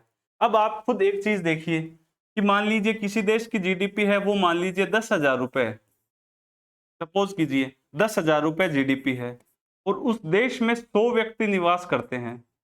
तो प्रति व्यक्ति आय कैसे निकालते हैं, जीडीपी में किसका भाग देते हैं हम भाग देते हैं राष्ट्रीय आय में, जितने जनसंख्या उसका। तो ये देखिए कितने हो गए, यानी 100 रुपए प्रति व्यक्ति आय हो गई, पर कैपिटा इनकम हो गई। अब मान लीजिए ये जो 100 लोग हैं, इन 100 लोग में से, यानी 100 लोग 10,000 रुपए कमा रहे हैं किसी देश में। अब इसमें से मान लीजिए 50 व्यक्ति है ना, वो 50 व्यक्ति 8,000 रुपए कमा रहे हैं, और बाकी के 50 है वो सिर्फ 2,000 रुपए कमा रहे हैं। और हमने प्रति व्यक्ति आय के हिसाब से तो एक व्यक्ति को कितने रुपए दे दिए, 100 रुपए। और यहाँ पे यदि हम इन 50 की बात करें, इनको डिवाइड बाय 50 करें 2,000 को, तो ये कितना आ गया, 40 रुपए। यानी एक देश में आधे से ज्यादा जनसंख्या सिर्फ 40 रुपए प्रति व्यक्ति आय कमा रही है, जबकि आधे से ज्यादा जनसंख्या, आधी जनसंख्या ये कितनी कमा रही है, यहाँ पे अगर 50 का भाग आप दोगे तो ये कितने हो गए, 5, ये 160 रुपए कमा रहे हैं, और सिर्फ 40 रुपए कौन कमा रहे हैं, ये। तो इतनी असमानता है। तो ग्रोथ यानी संवृद्धि, ये सिर्फ मात्रात्मक होगी, ये आपको क्या करेगी, एक संकीर्ण अवधारणा है। ये आप प्रति व्यक्ति आय, जीडीपी, ये सिर्फ आपको एक मैथमेटिकल कैलकुलेशन देगी। उससे ये नहीं पता चलेगा कि किसी देश में जो जीवन की गुणवत्ता है वो कितनी है। अमीर व्यक्ति है, उनकी भी आय जीडीपी में शामिल है, गरीबों की शामिल है, पर असमानता बहुत ज्यादा है। 160 रुपए कमा रहे हैं 50% लोग, और बाकी के सिर्फ 40 रुपए प्रति व्यक्ति आय कमा रहे हैं, जबकि एवरेज कितना आ रहा है, 100 रुपए आ रहा है। तो एक नई जो अवधारणा है वो है विकास, कि आप डेवलपमेंट किसको बोलेंगे। देखिए, विकास गुणात्मक होता है, यानी ये दोनों पक्षों को देखता है, जीवन की गुणवत्ता को, यानी क्वालिटी ऑफ लाइफ को दिखाता है। ये एक बहुआयामी अवधारणा है। ग्रोथ तो एक संकीर्ण अवधारणा है और विकास एक बहुआयामी अवधारणा है। सरकार के सामने समस्या क्या है, हम ग्रोथ पे ध्यान नहीं देंगे तो विकास पे पैसे खर्च कैसे करेंगे। यदि अमीर लोग टैक्स नहीं देंगे, सरकार का सबसे बड़ा कर राजस्व है जो सरकार की आय है, यदि कर ज्यादा नहीं आएगा तो हम पैसा कहां से आएगा, और उस पैसे को कैसे शिक्षा पे, स्वास्थ्य पे खर्च करेंगे। तो इन दोनों का एक संतुलन बताया गया है, और वो संतुलन किस में देखने को मिलेगा, हमें मिलेगा देखने में HDI, ह्यूमन डेवलपमेंट इंडेक्स। हम मानव विकास सूचकांक को देखेंगे कि ये विकास और जो आपके संवृद्धि है, जो ग्रोथ है, उसका संतुलन कैसे स्थापित करें। और यहाँ पे हम क्या देखते हैं, हम GDP, GNP, PCI, per capita income, इनकी बात करते हैं। तो ये तो दो चीजें हो गई। सवाल पूछे जाते हैं एग्जाम में, विकास क्या होता है, ये ग्रोथ मात्रात्मक होती है, आय उत्पादन के परिवर्तन को प्रदर्शित करती है। ये एक नैरो कॉन्सेप्ट है, संकीर्ण अवधारणा है। विकास गुणात्मक होता है, जीवन की गुणवत्ता को दर्शाता है, और विकास क्या है, बहुआयामी अवधारणा है। इसमें हम ग्रोथ को भी शामिल करेंगे और विकास, दोनों बहुआयामी, एक ब्रॉड जो कॉन्सेप्ट है वो क्या है, विकास है। देखिए, अब आप इस चार्ट को समझिए कि हम बात कर रहे हैं विकास की। अब देखिए, विकास का मतलब, हमें, आपको मैंने एक एग्जांपल दिया कि आप पैसा कमा रहे हो, परिवार का ध्यान नहीं रख रहे, आप अपने बच्चों का ध्यान नहीं रख रहे, आप अपनी सेहत का ध्यान नहीं रख रहे, पर उसके लिए चाहिए तो पैसा। परिवार का कोई व्यक्ति बीमार हुआ तो आपको हेल्थ के लिए पैसा चाहिए, एजुकेशन के लिए पैसा चाहिए, सेहत के लिए पैसा चाहिए। तो पैसा ज़रूरी भी है कमाना और विकास पे भी हमें ध्यान देना है। तो विकास के लिए हमें चाहिए आय, और आय से क्या होगा, जीवन स्तर है वो अच्छा होगा। ज्ञान, ज्ञान का मतलब हमें शिक्षा भी चाहिए, और हमें स्वास्थ्य, स्वास्थ्य भी हमें, स्वास्थ्य का मतलब होता है जनरली जीवन प्रत्याशा, कि हम एवरेज कितना जिंदा रहता है कोई व्यक्ति किसी देश में, उसको स्वास्थ्य से लिया जाता है, जीवन प्रत्याशा से। कि जैसे अब मान लीजिए 62-63 साल की उम्र है, उस वो जीवन प्रत्याशा बताई गई है। अब वही अगर 80 होती है, जापान या विकसित देशों में देखोगे, वहां बहुत ज्यादा बुजुर्ग जनसंख्या है, यानी उनका स्वास्थ्य क्या है, वो अच्छा है, तो स्वास्थ्य को जीवन प्रत्याशा से लेते हैं। अब आगे हम देखते हैं, मैंने आपको बताया विकास क्या है, बहुआयामी अवधारणा। हमारे यहाँ पे आधारभूत ज्ञान लिखा हुआ था सिलेबस में, वो हमने देखा। अब एचडीआई देखते हैं, ठीक है। एचडीआई डायरेक्ट सिलेबस में नहीं है, पर करंट में सवाल पूछा जाता है, रैंक वगैरह पूछते हैं, या फिर इसके कंपोनेंट। क्यों? क्योंकि सिलेबस है समृद्धि और विकास का आधारभूत ज्ञान, ठीक है। अब देखिए, मानव विकास रिपोर्ट हम पढ़ते हैं थोड़ा सा। ये सबसे पहले तो यूएनडीपी द्वारा जारी की जाती है, संयुक्त राष्ट्र विकास कार्यक्रम, यूनाइटेड नेशन डेवलपमेंट प्रोग्राम है, उसके द्वारा मानव विकास रिपोर्ट जारी की जाती है। इसके प्रमुख सूचकांक है, एक है मानव विकास सूचकांक, एक है असमानता समायोजित मानव विकास सूचकांक, एक है लैंगिक विकास सूचकांक, एक दो और है, पर इंपॉर्टेंट सिर्फ ये एक है, क्योंकि सीटी में लास्ट ईयर भी यही पूछा गया था और अभी भी संभावना यही पूछा जाएगा, बाकी के नहीं पूछे जाते, इतने इंपॉर्टेंट नहीं है। तो हम मानव विकास सूचकांक को देखते हैं। देखिए, एचडीआई जो होता है, इसकी सबसे पहले जो अवधारणा दी थी पाकिस्तान के अर्थशास्त्री जिनका नाम है महबूब उल हक, 1889 में इन्होंने विकसित किया था, और 1990 से जो यूएन ये है वो जारी कर रहा है यूएनडीपी इसको। और इसमें इन्होंने जब ये विकसित किया था तो इन्होंने अमर्त्य सेन, जो हमारे भारत के अर्थशास्त्री है, नोबेल प्राइज मिल चुका है अमर्त्य सेन, इनसे इन्होंने प्रेरणा ली थी, इनका भी इसमें सहयोग था। 1990 से इस रिपोर्ट को प्रकाशित किया जा रहा है। अब इस एचडीआई में तीन चीजें होती है, एक होता है शिक्षा, जिसमें हम स्कूली जो शिक्षा है उसके वर्ष देखते हैं, एक है जीवन स्तर, जिसको हम पर कैपिटा जीएनआई से लेते हैं। जीवन स्तर मैंने बताया आय, आय से जीवन स्तर अच्छा होता है, उसको हम पर कैपिटा इनकम से लेते हैं। एक है स्वास्थ्य, स्वास्थ्य का मैंने बताया इंडिकेटर जीवन प्रत्याशा, कि किसी देश में जीवन प्रत्याशा कितनी है। तो ये तीन कंपोनेंट हो गए, शिक्षा, जीवन स्तर और स्वास्थ्य, ठीक है। अब एचडीआई की रिपोर्ट की बात करें 2023-24 की, अभी रिसेंट रिपोर्ट, उसमें भारत की रैंकिंग है 134, इंपॉर्टेंट है, कितनी रैंकिंग है, 134। भारत का जो स्कोर है वो है 0.644, 0.644। इस एचडीआई में एक स्केल बनाया जाता है ऐसे 0 से लेके 1 का, इस स्केल में जितना हम 1 की साइड जाएंगे उतना हमारा स्कोर अच्छा होता है। अब भारत का स्कोर मान लीजिए ये हाफ, इससे थोड़ा सा आगे है 0.644, तो भारत क्या है, मध्यम मानव विकास की श्रेणी में है। सबसे हाईएस्ट पे कौन है, प्रथम स्थान है स्विट्जरलैंड का, इसका स्कोर देखो 0.967, ये यहाँ पे एक के नजदीक जा रहा है, 967। अंतिम पे है सोमालिया, तो ये फैक्ट याद रखने हैं। भारत की रैंक कितनी है, 134, स्कोर कितना है 0.644। फर्स्ट पे कौन है, स्विट्जरलैंड, अंतिम पे है सोमालिया। ये हमने एचडीआई के बारे में देखा। आगे हम देखते हैं सतत विकास रिपोर्ट। मानव विकास रिपोर्ट किसके द्वारा जारी होती है, UNDP, united national development programme के द्वारा। एक है सतत विकास रिपोर्ट, हम विकास की बात कर रहे हैं, हम समृद्धि और विकास देख रहे हैं, तो उसमें कुछ रिपोर्ट देख रहे हैं, ये भी करंट में पूछी जाती है।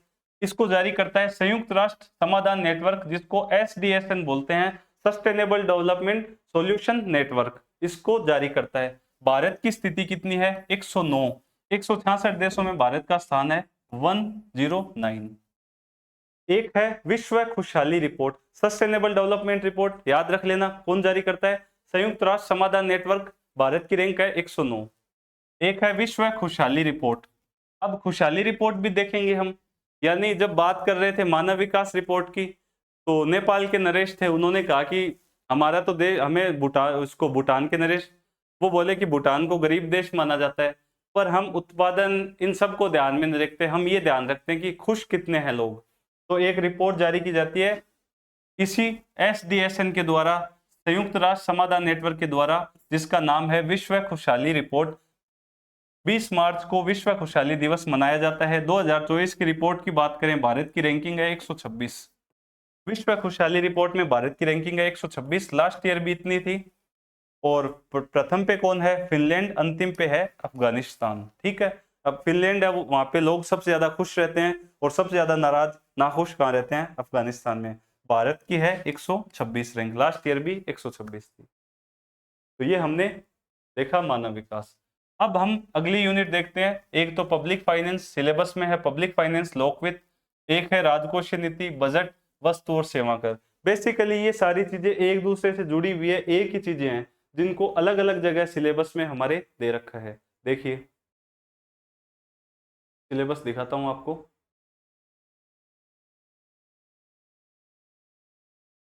बजट निर्माण, लोकवित्त, वस्तु सेवा कर और राजकोषीय नीति, ये सारे एक ही चीजें हैं। इनको हम एक जगह देखेंगे। राष्ट्रीय आय और हमने समृद्धि और विकास का आधारभूत ज्ञान ये देख लिया। ठीक है, तो अब हम ये चैप्टर देखते हैं।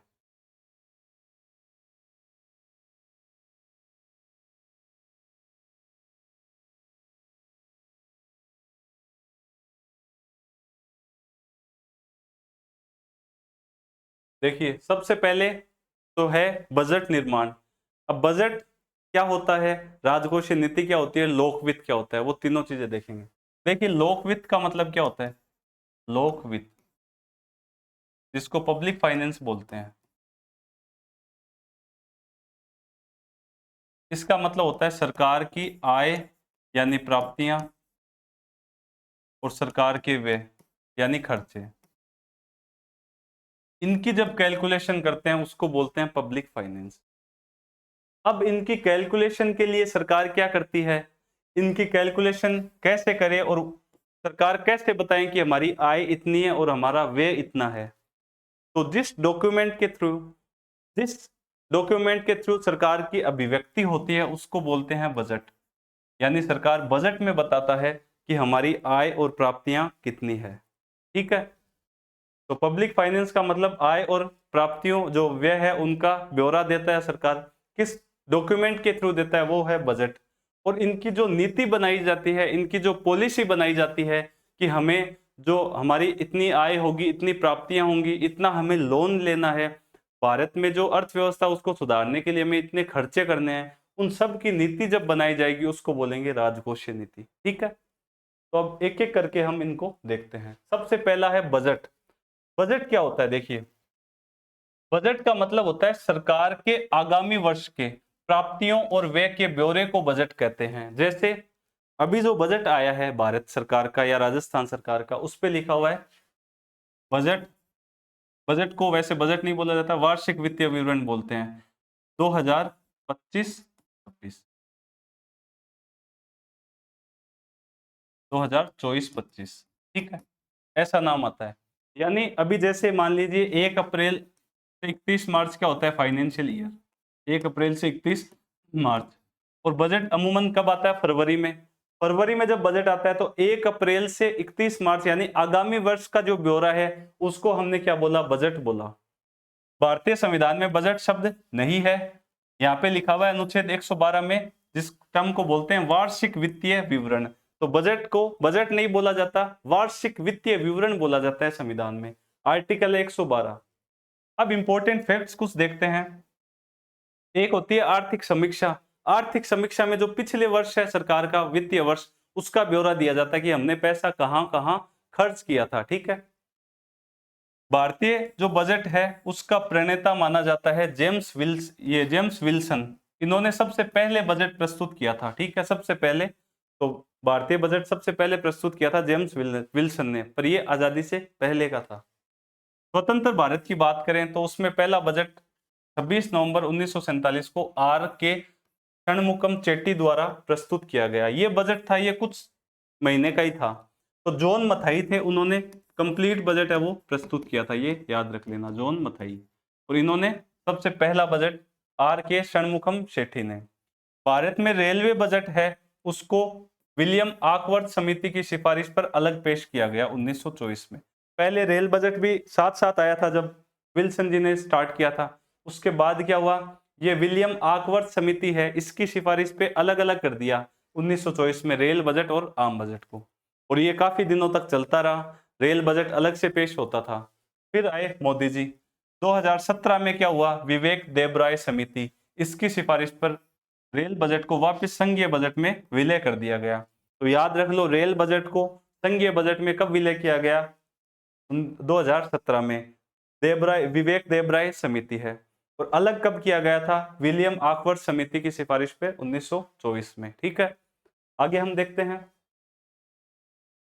2017 से फरवरी के पहले कार्य दिवस को बजट प्रस्तुत किया जाता है, और पहले करते थे अंतिम कार्य दिवस पे।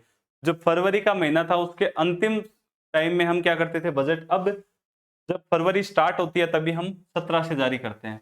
1999 से पहले बजट शाम 5 बजे प्रस्तुत किया जाता था, वर्तमान में बजट सुबह 11 बजे प्रस्तुत किया जाता है।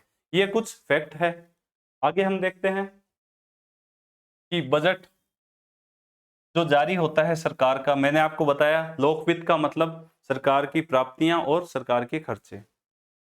तो ये जो खर्चे हैं और प्राप्तियां हैं, इनके दो कैटेगरी हम देखते हैं। एक है राजस्व बजट, रेवेन्यू जिसको इंग्लिश में बोलते हैं, और एक है पूंजीगत। इन दोनों को हम एक एक करके देखेंगे। सबसे पहले जो राजस्व बजट है, इसके दो पार्ट होते हैं सरकार की, एक तो प्राप्तियां हैं और एक खर्चे हैं।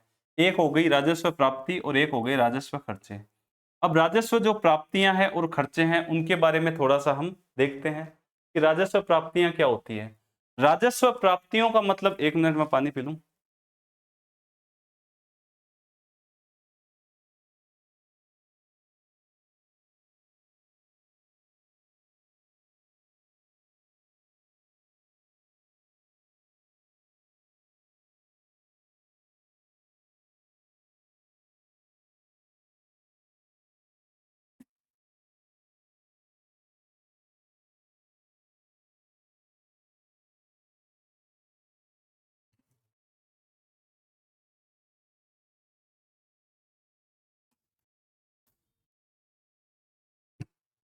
देखिए, सरकार को जो राजस्व प्राप्ति का मतलब ये होता है कि सरकार को जो प्राप्तियां प्राप्त होती है उसमें सबसे मुख्य स्रोत क्या है, वो राजस्व प्राप्तियों का ही होता है। क्योंकि कर के रूप में सरकार को क्या है, प्राप्तियां जो है वो प्राप्त होती है कर रूपी आय के रूप में। राजस्व प्राप्तियों का मतलब ये होता है कि ना तो सरकार को क्या अपनी सार्वजनिक संपत्ति है, सवाल ऐसे ही आते हैं। देखिए, सार्वजनिक संपत्ति न तो सरकार को कम करनी पड़े यानी बेचनी पड़े,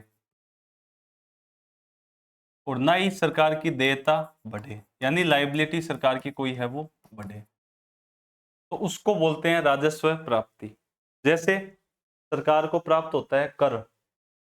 राजस्व जो प्राप्तियां हैं उसमें सरकार को दो टाइप से प्राप्तियां प्राप्त होती है। एक तो कर राजस्व है, टैक्स से पैसे, सबसे इंपॉर्टेंट है यही। एक है गैर कर राजस्व, ये कम मात्रा में प्राप्त होते हैं। तो सरकार की ऐसी प्राप्तियां जिनसे सरकार को ना तो सार्वजनिक संपत्ति कम करनी पड़े, ना सार्वजनिक देयता बढ़े। जैसे कर प्राप्त होता है सरकार को, तो सरकार कोई संपत्ति थोड़ी बेचती है।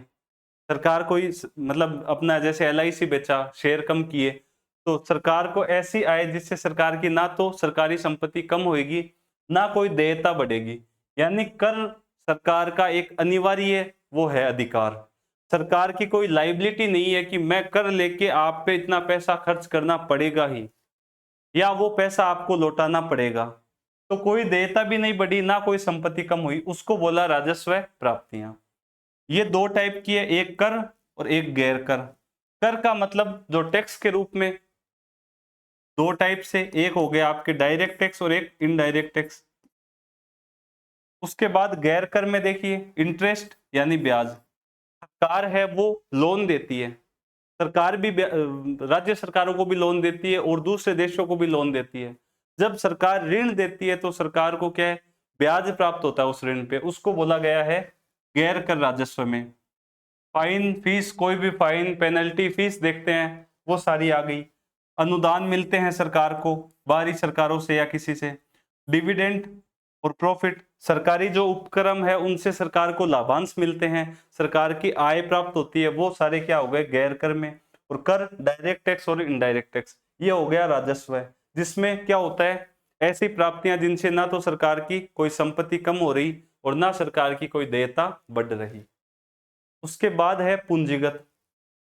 पूंजीगत का मतलब क्या हो गया, पूंजीगत प्राप्तियां क्या हो गई, सरकार की ऐसी प्राप्तियां जिनसे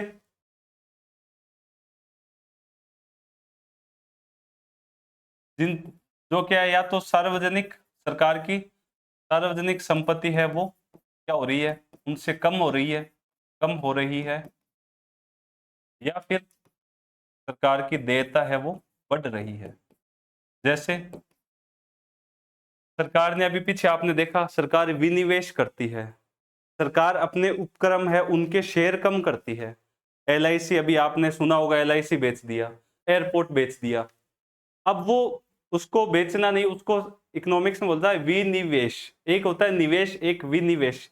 यानी मेरे मान लीजिए कि एयरपोर्ट पे सरकार के 100% शेयर थे सरकार के पास, अब सरकार ने कुछ कम कर दिए तो उसको विनिवेश बोलते हैं। और हम पॉपुलर शब्द बोलते हैं आम बोलचाल में कि सरकार ने एयरपोर्ट बेच दिया, एलआईसी बेच दी। तो उससे सरकार को जो पैसे प्राप्त होंगे वो पूंजीगत प्राप्ति है। तो सरकार की क्या हुई, सार्वजनिक संपत्ति कम हो गई।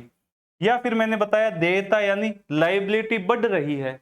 वो कैसे बढ़ेगी कि सरकार ने ऋण ले लिया, सरकार ने दूसरी सरकारों से लोन ले लिया, सरकार ने आईएमएफ से लोन ले लिया, वर्ल्ड बैंक से लोन ले लिया। तो लोन क्या है, सरकार की एक लाइबिलिटी है, उसको वापस चुकाना है, पर सरकार को पैसे तो प्राप्त हो रहे हैं ना लोन से, तो वो क्या है पूंजीगत प्राप्ति। ठीक है, तो ये पूंजीगत प्राप्तियां हैं। विनिवेश मैंने आपको बताया, ऋणों की वसूली, सरकार को ऋणों की वसूली, सरकार ने जो लोन दे रखा था यहाँ पे ब्याज देखा, उनकी जब वापस वसूली होएगी तो वो क्या है, दो टाइप की ये ऋणों की वसूली और विनिवेश। तो इन दोनों को मैं बोल सकता हूं ये दोनों क्या है, गैर ऋणकारी है, नॉन डेप्ट है। यानी इनसे सरकार की कोई लाइबिलिटी बढ़ नहीं रही है, सिर्फ सरकार की क्या हो रही है, सार्वजनिक संपत्ति कम हो रही है। यहाँ सरकार की कोई लाइबिलिटी नहीं बढ़ रही है, कोई देयता नहीं है कि इनको वापस देना है क्या। एक है लाइबिलिटी जिनसे बढ़ रही है, जैसे सरकार ने बाजार से उधार ले लिया, ये भी दो टाइप से, आंतरिक और बाहरी। या तो सरकार भाई आरबीआई से ले ले या अंदर से ही सरकार ले ले, ठीक है। या अन्य देयताएं, जैसे सरकार भविष्य निधि के पैसे, किसान विकास पत्र, डाकघरों की जो जमाएं हैं वो भी क्या है सरकार को देनी तो है ही, पर सरकार की प्राप्तियां है वो। तो मैंने क्या बताया, पूंजीगत प्राप्ति जिनसे सार्वजनिक संपत्ति या तो कम होए या फिर देयता बढ़े। अब इन पूंजीगत प्राप्तियों में भी हमने देखा गैर ऋणकारी प्राप्तियां हैं, विनिवेश या ऋणों की वसूली। बाकी सारी क्या है, ये देयता है। ठीक है, एक है सरकार के खर्चे, पूंजीगत खर्चे, जैसे सरकार ऋणों का पुनः भुगतान करे, जो लोन लिया है सरकार ने बाजार से वो वापस दे, या फिर लोन दे, सरकार जब लोन देगी तो वो क्या है पूंजीगत खर्चा है।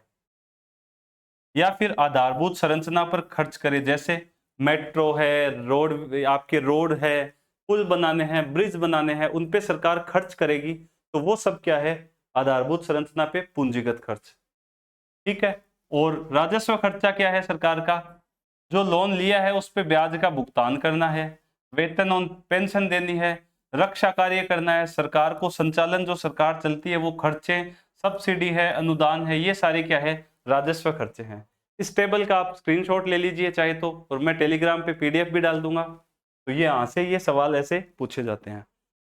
तो आपको मैंने क्या बताया, राजस्व और पूंजीगत। राजस्व का बताया, राजस्व प्राप्तियां कौन सी, जिनसे सरकार को अपनी सार्वजनिक संपत्ति ना तो बेचनी पड़े ना कोई देयता बढ़े। राजस्व खर्चा कौन सा हो गया, जिनसे सरकार की कोई सार्वजनिक संपत्ति का ना तो निर्माण हो भाई और ना सार्वजनिक देयता कम हो।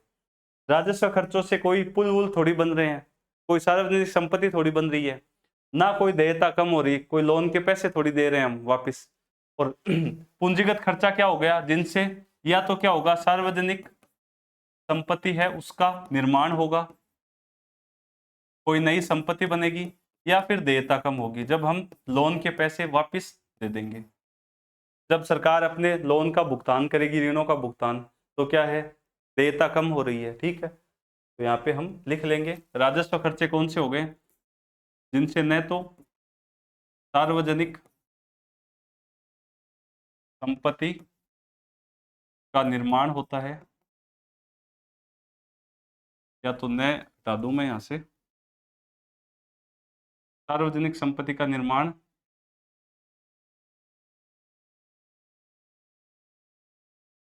नहीं होता, और ना क्या है, देयता कम होती। तो इसका अपोजिट क्या हो जाएगा, पूंजीगत, जिनसे क्या है, मैं शॉर्ट में लिख रहा हूँ पब्लिक एसेट्स यानी सार्वजनिक संपत्ति, इनका निर्माण हो रहा है। भाई पुल बनाएंगे, आधारभूत संरचना पे खर्च करेंगे, मेट्रो, वो सारी है तो अपनी संपत्ति, असेट्स ही तो है। तो या तो उनसे निर्माण होता है इनका पब्लिक असेट्स का, या फिर देयता क्या है, वो कम होती है। देयता कम कैसे होती है, जब हम लोन का पुनर्भुगतान करेंगे। देखो पूंजीगत खर्चे में जब हम ऋणों का भुगतान करेंगे पुनः, सरकार ने जो लोन लिया है, जब पैसा जब आएगा लोन के रूप में, वो तो है पूंजीगत प्राप्ति, और जब सरकार वापस देगी उस लोन को, वो क्या, देयता कम हो रही है, वो पूंजीगत खर्चे हैं। ठीक है, अब इनसे रिलेटेड हम कुछ चीजें देखेंगे जो घाटे हैं। वो पहला है राजस्व घाटा। राजस्व घाटा किसको बोलते हैं, सिंपल है, जो आपके राजस्व प्राप्तियां हैं वो जब राजस्व खर्चों से कम होगी, यानी राजस्व खर्चे हैं वो राजस्व प्राप्तियों से ज्यादा है, तो सरकार को क्या होगा, राजस्व घाटा होगा। ये देखिए, ये राजस्व बजट, एक राजस्व प्राप्तियां हैं, राजस्व खर्चे हैं। जब ये खर्चे, ये सारे खर्चे, मान लीजिए ये खर्चे हुए 5,000 रुपए के, और प्राप्तियां हुई कर से और गैर कर दोनों से 4,000, तो राजस्व घाटा क्या हो गया, जब प्राप्त, ये आपके खर्चे प्राप्तियों से ज्यादा होंगे, 1,000 रुपए का हो रहा है ना यहाँ पे, तो वो हो गया राजस्व घाटा। बहुत सिंपल है, नाम ही राजस्व है। तो फिर है प्रभावी राजस्व घाटा। इसका मतलब क्या होता है, जितना राजस्व घाटा हो रहा है यहाँ से, उसमें से केंद्र द्वारा राज्यों को पूंजीगत अनुदान, ये वर्ड है, इसका मतलब क्या होता है कि केंद्र राज्यों को इस शर्त पे अनुदान देता है, पूंजीगत अनुदान, ये वर्ड याद रखिए। सरकार क्या अनुदान दे रही है, कौन सा अनुदान, पूंजीगत, कि आप कोई संपत्ति का निर्माण करो। पूंजीगत यानी बड़े मात्रा में पैसा दे रही है, इस शर्त पे कि आप ये अनुदान इसलिए दे रहे हैं कि आप कोई मेट्रो बनाओ, ये अनुदान इसलिए दे रहे हैं कि कोई सड़क बनाओ।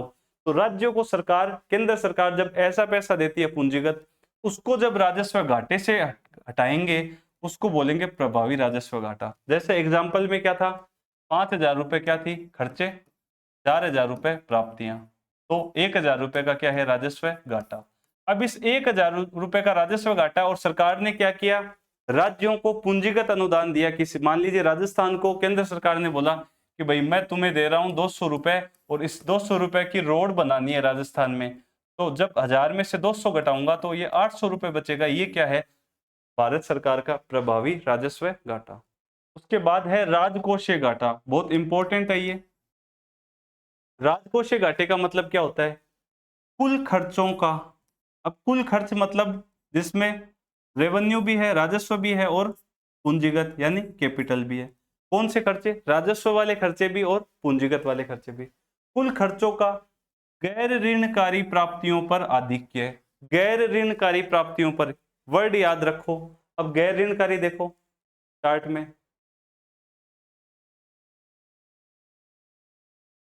विनिवेश और ऋणों की वसूली, इन दोनों से कोई लोन लाइबिलिटी पैदा नहीं होती।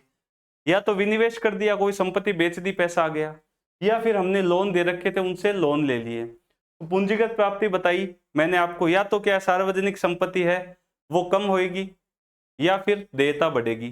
तो यहाँ देयता नहीं बढ़ रही, तो इनको मैंने गैर ऋणकारी बोला है।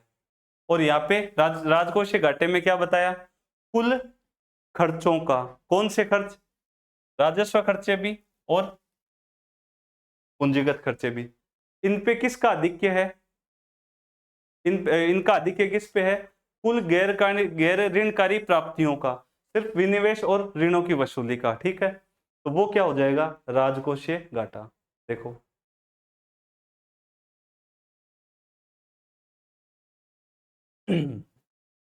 कुल खर्चों का गैर ऋणकारी प्राप्तियों पर आधिक्य, मुझे सिर्फ दो चीजें लेनी है, विनिवेश और ऋणों की वसूली। वो जब मैं कुल खर्चों में से घटाऊंगा रेवेन्यू और कैपिटल, तब मेरा आएगा राजकोषीय घाटा। अब देखिए, सरकार फिर कैसे हिसाब किताब करती है? सरकार नया लोन लेती है, जितना घाटा आ रहा है उतना सरकार क्या करेगी, ऋण लेगी। सरकार को तो खर्च तो करना ही है पैसा, सरकार को पेंशन भी देनी है, छात्रवृत्तियां भी देनी है, खुद के ऑपरेटिंग खर्चे भी निकालने हैं, वेतन भी देना है, रोड बनानी है, पुल बनानी है, चुनाव में वादे भी करने हैं, तो सरकार क्या करेगी, लोन लेगी। और उन लोन वाली चीजों को हटाऊंगा, गैर ऋणकारी को रखूंगा, तब क्या जाएगा, राजकोषीय घाटा मेरे पास। यानी मैं बोल सकता हूं राजस्व प्राप्तियां, ठीक है, और गैर ऋणकारी पूंजीगत प्राप्तियां। जितनी मेरे को राजस्व प्राप्तियों, क्योंकि राजस्व प्राप्तियों से भी कोई लोन वोन जनरेट नहीं होता और इनसे भी नहीं होता, उन दोनों को मैं जोड़ दूंगा, तब मेरे पास आ जाएगा राजकोषीय घाटा। ये हमारा चार्ट है कि जब मैं खर्चे लूंगा सारे, कौन से, राजस्व वाले भी और पूंजीगत वाले भी, और इनमें जोड़ूंगा क्या, मैं जोड़ूंगा सिर्फ राजस्व प्राप्तियां ये वाली, और ये दो, 1 और 2, इन दोनों को जब मैं घटाऊंगा सारे खर्चों में से, तब मेरे पास आएगा राजकोषीय घाटा। ठीक है, हम शादियों में भी तो देखते हैं, हमारे पिताजी, मान लीजिए कि कोई पिता अपने लड़की की शादी कर रहा है, अब उसके लिए वो क्या एक बजट बनाएगा कि मुझे 20 लाख रुपए शादी में लगाने हैं। अब क्या करेंगे, हम सबसे पहले ये देखेंगे कि हमारी मुख्य आय का स्रोत क्या है। जैसे कोई सैलरीड पर्सन है या बिजनेस वाला है, वो देखेगा कि मेरे पास मेरी आय से 2-3 लाख रुपए की सेविंग पड़ी है, अगले महीने 2 महीनों की साथ की सैलरी यूज में लूंगा, 2-1 लाख रुपए होंगे। फिर वो देखेगा कि यार मैं किसी के पैसे मांगता हूँ 2-3 लाख रुपए, वो मेरे को दे देगा। फिर बात से पैसे आएंगे, लड़की की शादी है, पहला ही बात है, तो एक हिसाब लगाया कि बात से 2-3 लाख रुपए मेरे को बात से आ जाएंगे, इतना मेरे पास कन्यादान आ जाएगा, इतना मेरे पास उस सोर्स से आ जाएगा, इतना मेरे पास गिफ्ट के रूप में आ जाएगा। फिर सोचेगा कि यार एक प्लॉट पड़ा है, क्यों ना उसको बेच दूं, एक संपत्ति है उसको कम कर दूं। फिर भी अगर कम पड़ा तो एक बजट बिठा रहा है कि यार मैं 2-3 लाख रुपए किसी से उधार ले लूंगा। ऐसे ही सरकार काम कर रही है कि सरकार संपत्तियां बेच के पैसा ले रही है, कहीं पे ऋण ले रही है, कहीं पे ऋण दे रही है, सारी चीजें सरकार कर रही है। ठीक है, तो ये सारी चीजें हमने देखी किसमें, एक सेकंड,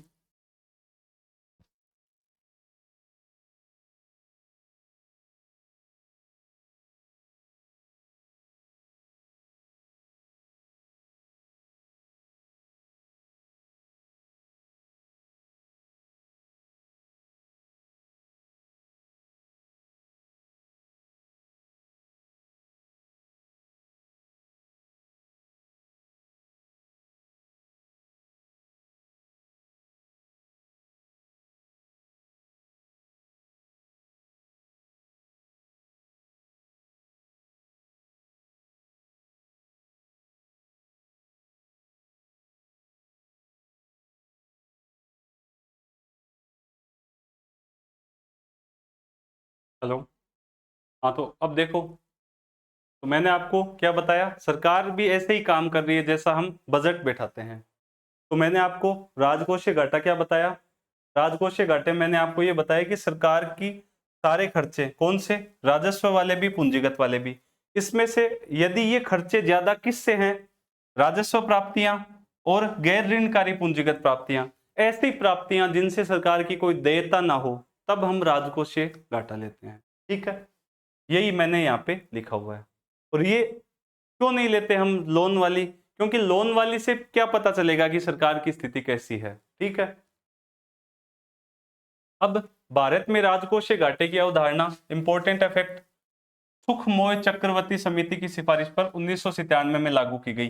पहले हम राजकोषीय घाटा नहीं लेते थे, पहले हम लेते थे बजट घाटा। बजट घाटा मतलब हम सिर्फ ये चेक करते थे जितनी प्राप्तियां हैं राजस्व और पूंजीगत, उसमें से खर्चे राजस्व और पूंजीगत वो घटा लेते थे। यदि खर्चे ज्यादा है, प्राप्तियां कम है, तो वो आ जाता था बजट घाटा। जैसे कुल खर्चे कौन से, रेवेन्यू और कैपिटल, कुल प्राप्तियां कौन सी, रेवेन्यू और कैपिटल, वो दोनों निकालते थे और बजट घाटा आ जाता था। पर 1997 में क्या हुआ, सुखमोय चक्रवर्ती समिति थी, उसने ये बताया कि भैया ये चीज तो गलत है, पता ही नहीं चल रहा कि सरकार पे ऋणकारी कितनी है, लोन वाली कितनी है, आप तो लोन ले लोगे जितना घाटा है वो, उससे फिर क्या वो मतलब जो आपके प्रबंधन अच्छे से नहीं होगा। तो ये 1997 में क्या राजकोषीय घाटे की अवधारणा है, इसमें ये बोला कि प्राप्तियां सिर्फ वो लो जो लोन वाली ना हो, जो ऐसी प्राप्तियां मत लो जिनसे देयता बढ़े, सिर्फ वही काउंट करनी है जो वो गैर ऋणकारी प्राप्ति हो, ठीक है। अब 1997 से बजट घाटे को शून्य पर रखने की नीति को अपनाया गया है। प्राथमिक घाटा क्या होता है? राजकोषीय घाटा जितना आया उसमें से ब्याज भुगतान, यानी सरकार जितना ब्याज भुगतान करेगी। सरकार का ब्याज भुगतान क्या है? राजस्व खर्चा, जितना लोन ले रखा है उसमें से जब हम राजकोषीय घाटे से ब्याज भुगतान घटाएंगे तो क्या आ जाएगा हमारे पास? प्राथमिक घाटा, ठीक है। यह है प्राथमिक घाटा, ठीक है। आगे हम देखते हैं राजकोषीय उत्तरदायित्व और प्रबंधन अधिनियम, जिसको एफआरबीएम एक्ट बोला जाता है, 2003 में ये आया था। थोड़ा सा फैक्ट है, याद रख लो। कुछ लक्ष्य इसमें निर्धारित किए थे कि राजकोषीय घाटा है वो जीडीपी का 3% होना चाहिए और राजस्व घाटा है उसको शून्य पे करो। ये लक्ष्य हमने निर्धारित किए थे कि 2009 तक हम हासिल कर लेंगे। 2003 में ये एक्ट आया था, पर ये लक्ष्य प्राप्त ना हो सके। अब राजस्थान में ये जो एफआरबीएम एक्ट है 2003 वाला, ये पारित हुआ था 2005 में। एक फैक्ट है ये भी इंपॉर्टेंट। उसके बाद क्या हुआ, जब ये लक्ष्य निर्धारित नहीं हुए तो बार बार हम रिव्यू करते हैं। तो ये लक्ष्य एफआरबीएम समीक्षा समिति बनाई हमने एक 2016 में, और इसके अध्यक्ष थे जो 15वें वित्त आयोग के आपके अध्यक्ष थे एनके सिंह, वो इसके अध्यक्ष थे। एफआरबीएम समीक्षा समिति कब बनाई गई? 2016 में, क्योंकि ये लक्ष्य 2008-9 तक ही थे, 3 और 0 वाले। तो ये जो 2016 में क्या लक्ष्य निर्धारित किए कि राजकोषीय घाटा है वो जीडीपी का 2.5% और राजस्व घाटा है वो 0.8% होना चाहिए। और ये लक्ष्य हमने 2023-24 के लिए निर्धारित किए। ये कुछ इंपॉर्टेंट फैक्ट है, ठीक है। ज्यादा डीप में नहीं जाएंगे। इसमें 0.5 का एक मार्जिन भी रखा है कि दोनों रेट्स में 0.5 का ऊपर नीचे भी हो सकता है, ठीक है, पर इतना हम ज्यादा डिटेल से नहीं जाएंगे। अब आगे देखो, आगे मैंने आपको क्या बताया, सरकार की जो सबसे राजस्व प्राप्ति है उसमें सरकार के दो टाइप हमने देखे, एक कर राजस्व और गैर कर राजस्व है। जो कर राजस्व है, आपको एक बार चार्ट में ही बता देता हूं। बजट, राजस्व और पूंजीगत। राजस्व में प्राप्तियां और खर्चे, प्राप्तियों में भी कर राजस्व और गैर कर राजस्व। गैर कर राजस्व देख लिए। अब ये जो कर राजस्व है, डायरेक्ट टैक्स और इनडायरेक्ट टैक्स, इनको भी हम देख लेते हैं थोड़ा सा, क्योंकि इनके बिना सवाल आते हैं कि टैक्स दो टाइप के होते हैं, आपको ये भी नहीं पता होगा, डायरेक्ट और इनडायरेक्ट। अब आप पूछोगे सर हमें इतना तो पता है, थोड़ा सा वो भी देख लो। देखिए टैक्स क्या होता है? टैक्स एक अनिवार्य भुगतान होता है, ठीक है। कर क्या होता है? एक अनिवार्य भुगतान होता है जो सरकार को हमें देना ही है। सरकार लेती है भाई टैक्स, टैक्स सरकार का अधिकार है। टैक्स नहीं लेगी तो कैसे देश चलेगा? सरकार की आय का मुख्य स्रोत ही क्या है राजस्व आय में? ये कर। ये कर दो टाइप के होते हैं, प्रत्यक्ष कर और एक अप्रत्यक्ष कर। प्रत्यक्ष कर कौन से होते हैं? ऐसे कर जिनके भार को अन्य लोगों पर स्थानांतरित नहीं किया जा सकता। जिन लोगों पर यह लगाया जाता है उन्हीं को इनका भार वहन करना पड़ता है। जैसे आयकर, मेरे ऊपर आयकर लगा, मुझे ही आयकर देना पड़ेगा। मैं किसी और का नाम लेके ये नहीं बोल सकता तू दे दे आयकर मेरा। अप्रत्यक्ष कर कौन से हैं? ये सॉरी, ये आपके आयकर कौन किस पे लगते हैं? ये किसी व्यक्ति या संस्था की आय पे या लाभ पे लगाए जाते हैं। इनकी प्रकृति प्रगतिशील होती है। आयकर, निगम कर, थोड़ा सा समझाऊंगा, जल्दी जल्दी रिवीजन करा रहा हूं। अब अप्रत्यक्ष कर है, अप्रत्यक्ष कर को स्थानांतरित किया जा सकता है। जैसे इस पेन पे लगाया गया, दुकानदार ने मेरे को बोला, दुकानदार पे लगा, मैं गया लेने, मैंने जीएसटी दिए उसको पैसे। जब मैं 20 रुपए का पेन ले रहा हूं उसमें जीएसटी के पैसे हैं, और वो पैसे क्या है? दुकानदार सरकार को जमा करा रहा है। अब उसका स्थानांतरण क्या है? हो रहा है, क्योंकि मूवेबल है, वस्तुओं पे लग रहा है, वस्तुएं तो घूम रही है, ठीक है। यह कर वस्तु और सेवाओं के उत्पादन या उनके लेन देन पर लगाया जाता है। इनके भार को अन्य लोगों पर स्थानांतरित किया जा सकता है, इनके नहीं किया जा सकता है। अब देखिए एक वर्ड है, कई बार पूछते हैं कि आयकर है, इनकी प्रकृति होती है प्रगतिशील, और अप्रत्यक्ष कर है इनडायरेक्ट टैक्स, इनकी प्रकृति होती है प्रतिगामी। ये शब्द क्या है? आयकर का मतलब ये होता है कि निम्न वर्ग है, जो गरीब है, उनकी आय पे आयकर नहीं लगाया जाता, या कम जो आय वाले लोग हैं उनकी आय पे कम आयकर, और जिनकी आय ज्यादा है उन पे आयकर ज्यादा लगाया जाता है। तो इसको प्रगतिशील माना जाता है, ठीक है। और अप्रत्यक्ष कर है, उसका मतलब क्या है कि एक गरीब भी इस पेन के जीएसटी के उतने ही रुपए देगा जितना एक अमीर देगा। तो इसकी प्रकृति प्रतिगामी मानी जाती है, ठीक है, रिग्रेसिव, और इसकी प्रगतिशील, ठीक है। उदाहरण हमने देखे, अप्रत्यक्ष कर का उदाहरण जीएसटी। अब इनके उदाहरण हम डिटेल से थोड़ा सा देखेंगे कि सबसे पहले देखेंगे प्रत्यक्ष कर कौन कौन से होते हैं, इंपॉर्टेंट जो है। एक है केंद्र सरकार वाले, एक है राज्य सरकार वाले। केंद्र सरकार के देखो, आयकर, इनकम टैक्स जो आप देते हो केंद्र सरकार का है। निगम कर यानी कॉरपोरेट टैक्स जो कंपनीज होती है वो देती है। पूंजीगत लाभ कर यानी हम कोई संपत्ति जब बेचते हैं उसको बेचने से जो लाभ होता है उसको कैपिटल गेन टैक्स बोला जाता है। एक है मिनिमम अल्टरनेटिव टैक्स, मैट इसको बोलते हैं। ये एक ऐसा टैक्स होता है कि एक पहले ही एक मिनिमम टैक्स बता दिया जाता है कि इतना देना है आपको कंपनीज को, ठीक है। एक है प्रतिभूति लेन देन कर, ठीक है, सिक्योरिटीज एक्सचेंज वो जब करते हैं हम सिक्योरिटी यानी बॉन्ड शेयर, इन पे ये टैक्स लगता है। एक है उपहार कर, इसको जो हम बोलते हैं गिफ्ट टैक्स, ये उपहार कर, ठीक है। उसके बाद राज्य सरकार के कौन से हैं, कृषि आयकर, लगता नहीं है, ये लगाए होता है राज्य सरकार का, पर ये कृषि आयकर नहीं लगाया जाता वर्तमान में कोई। एक है पेशेवर कर, ये 250 रुपए लगाया जाता है सालाना, ठीक है, पर राजस्थान में ये लगाया नहीं जाता। राजस्थान सरकार कोई पेशेवर कर नहीं लेती। कुछ राज्य हैं महाराष्ट्र, गुजरात वगैरह, वहां पे पेशेवर कर है वो लिया जाता है, पर ये राज्य सरकार का कर है। काम शुल्क, आवासीय कर, भू राजस्व, ये सारे क्या है, राज्य सरकार के। उसके बाद अप्रत्यक्ष कर देखते हैं। अप्रत्यक्ष करों में केंद्र सरकार वाले कौन से हैं, उत्पाद शुल्क जिसको एक्साइज ड्यूटी बोलते हैं, सीमा शुल्क, कस्टम ड्यूटी, केंद्रीय बिक्री कर, सेवा कर। अब आप सब जानते हो one tax, one nation one tax, GST, ये सारे किस में आ गए, जीएसटी में। अब ये सारे किस में आ गए, जीएसटी में आ गए। उत्पाद शुल्क में, एक्साइज ड्यूटी में, पेट्रोलियम पदार्थ है उनको छोड़ के सारा किस में आ गया, अब पेट्रोलियम को छोड़ के ये आ गया सब जीएसटी में। सीमा शुल्क, केंद्रीय बिक्री कर, सेवा कर, ये सारे अब जीएसटी में आ गए।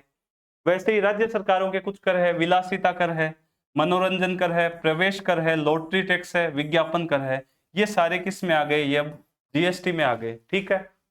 उसके बाद राज्य उत्पाद शुल्क है, ठीक है। अब राज्य उत्पाद शुल्क, विद्युत कर और विक्रय कर। अब विक्रय कर में भी क्या हुआ, पेट्रोलियम पदार्थ को छोड़ के बाकी सारा जीएसटी में आ गया।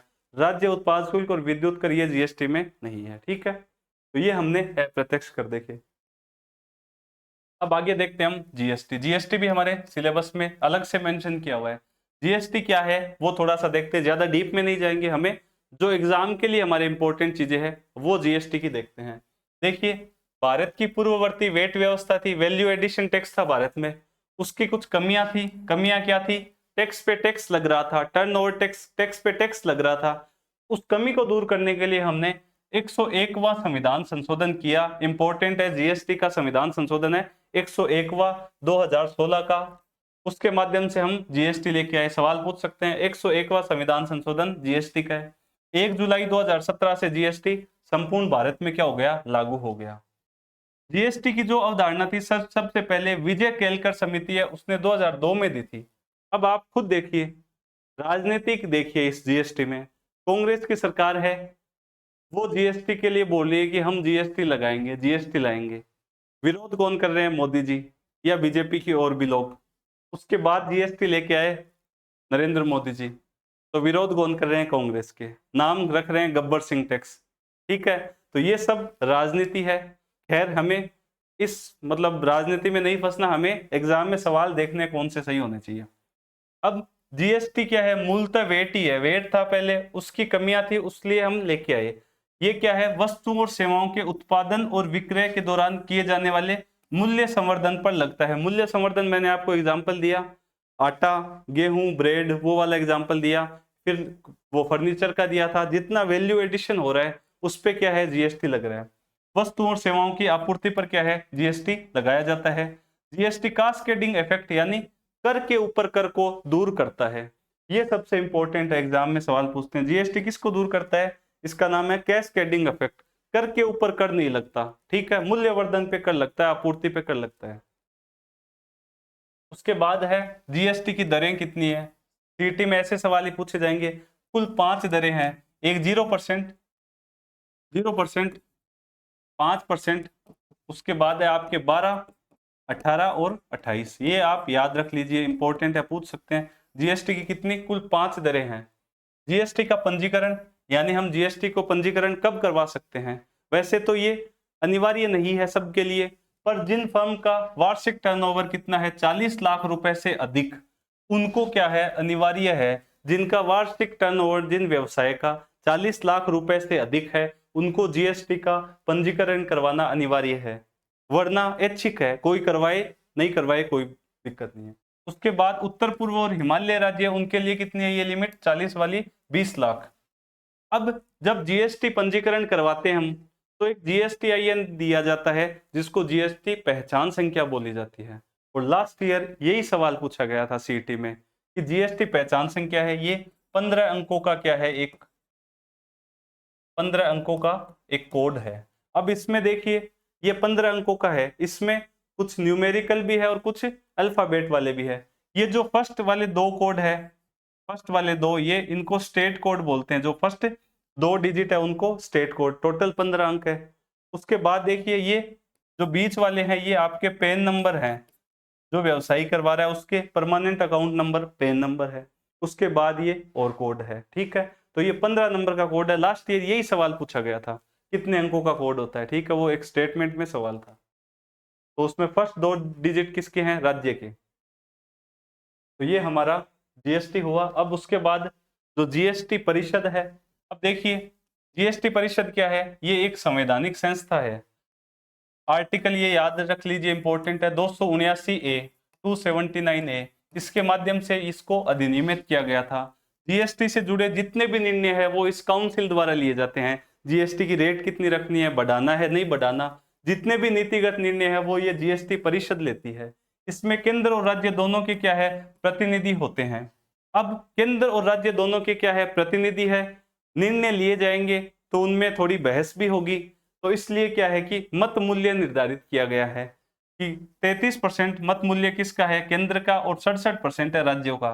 पर यहाँ पे थोड़ा सा एक इंपॉर्टेंट चीज है कि इसमें जो निर्णय है वो 75% मेजोरिटी से लिए जाते हैं। ना तो अकेले राज्य किसी निर्णय को कर सकता, ना अकेला केंद्र, दोनों की क्या है? सहकारी संघवाद होना चाहिए। 75% क्या है? होना चाहिए। और मत मूल्य अलग अलग 33 और 67 है। इस जीएसटी परिषद का अध्यक्ष कौन है? वित्त मंत्री, यानी अभी निर्मला सीतारमण जी, वित्त मंत्री क्या है? जीएसटी परिषद के अध्यक्ष है, ठीक है।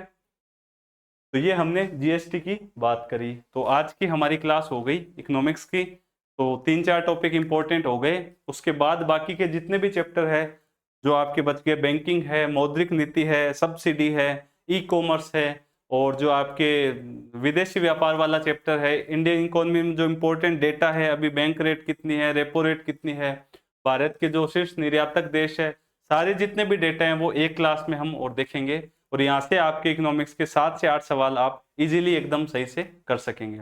Thank you.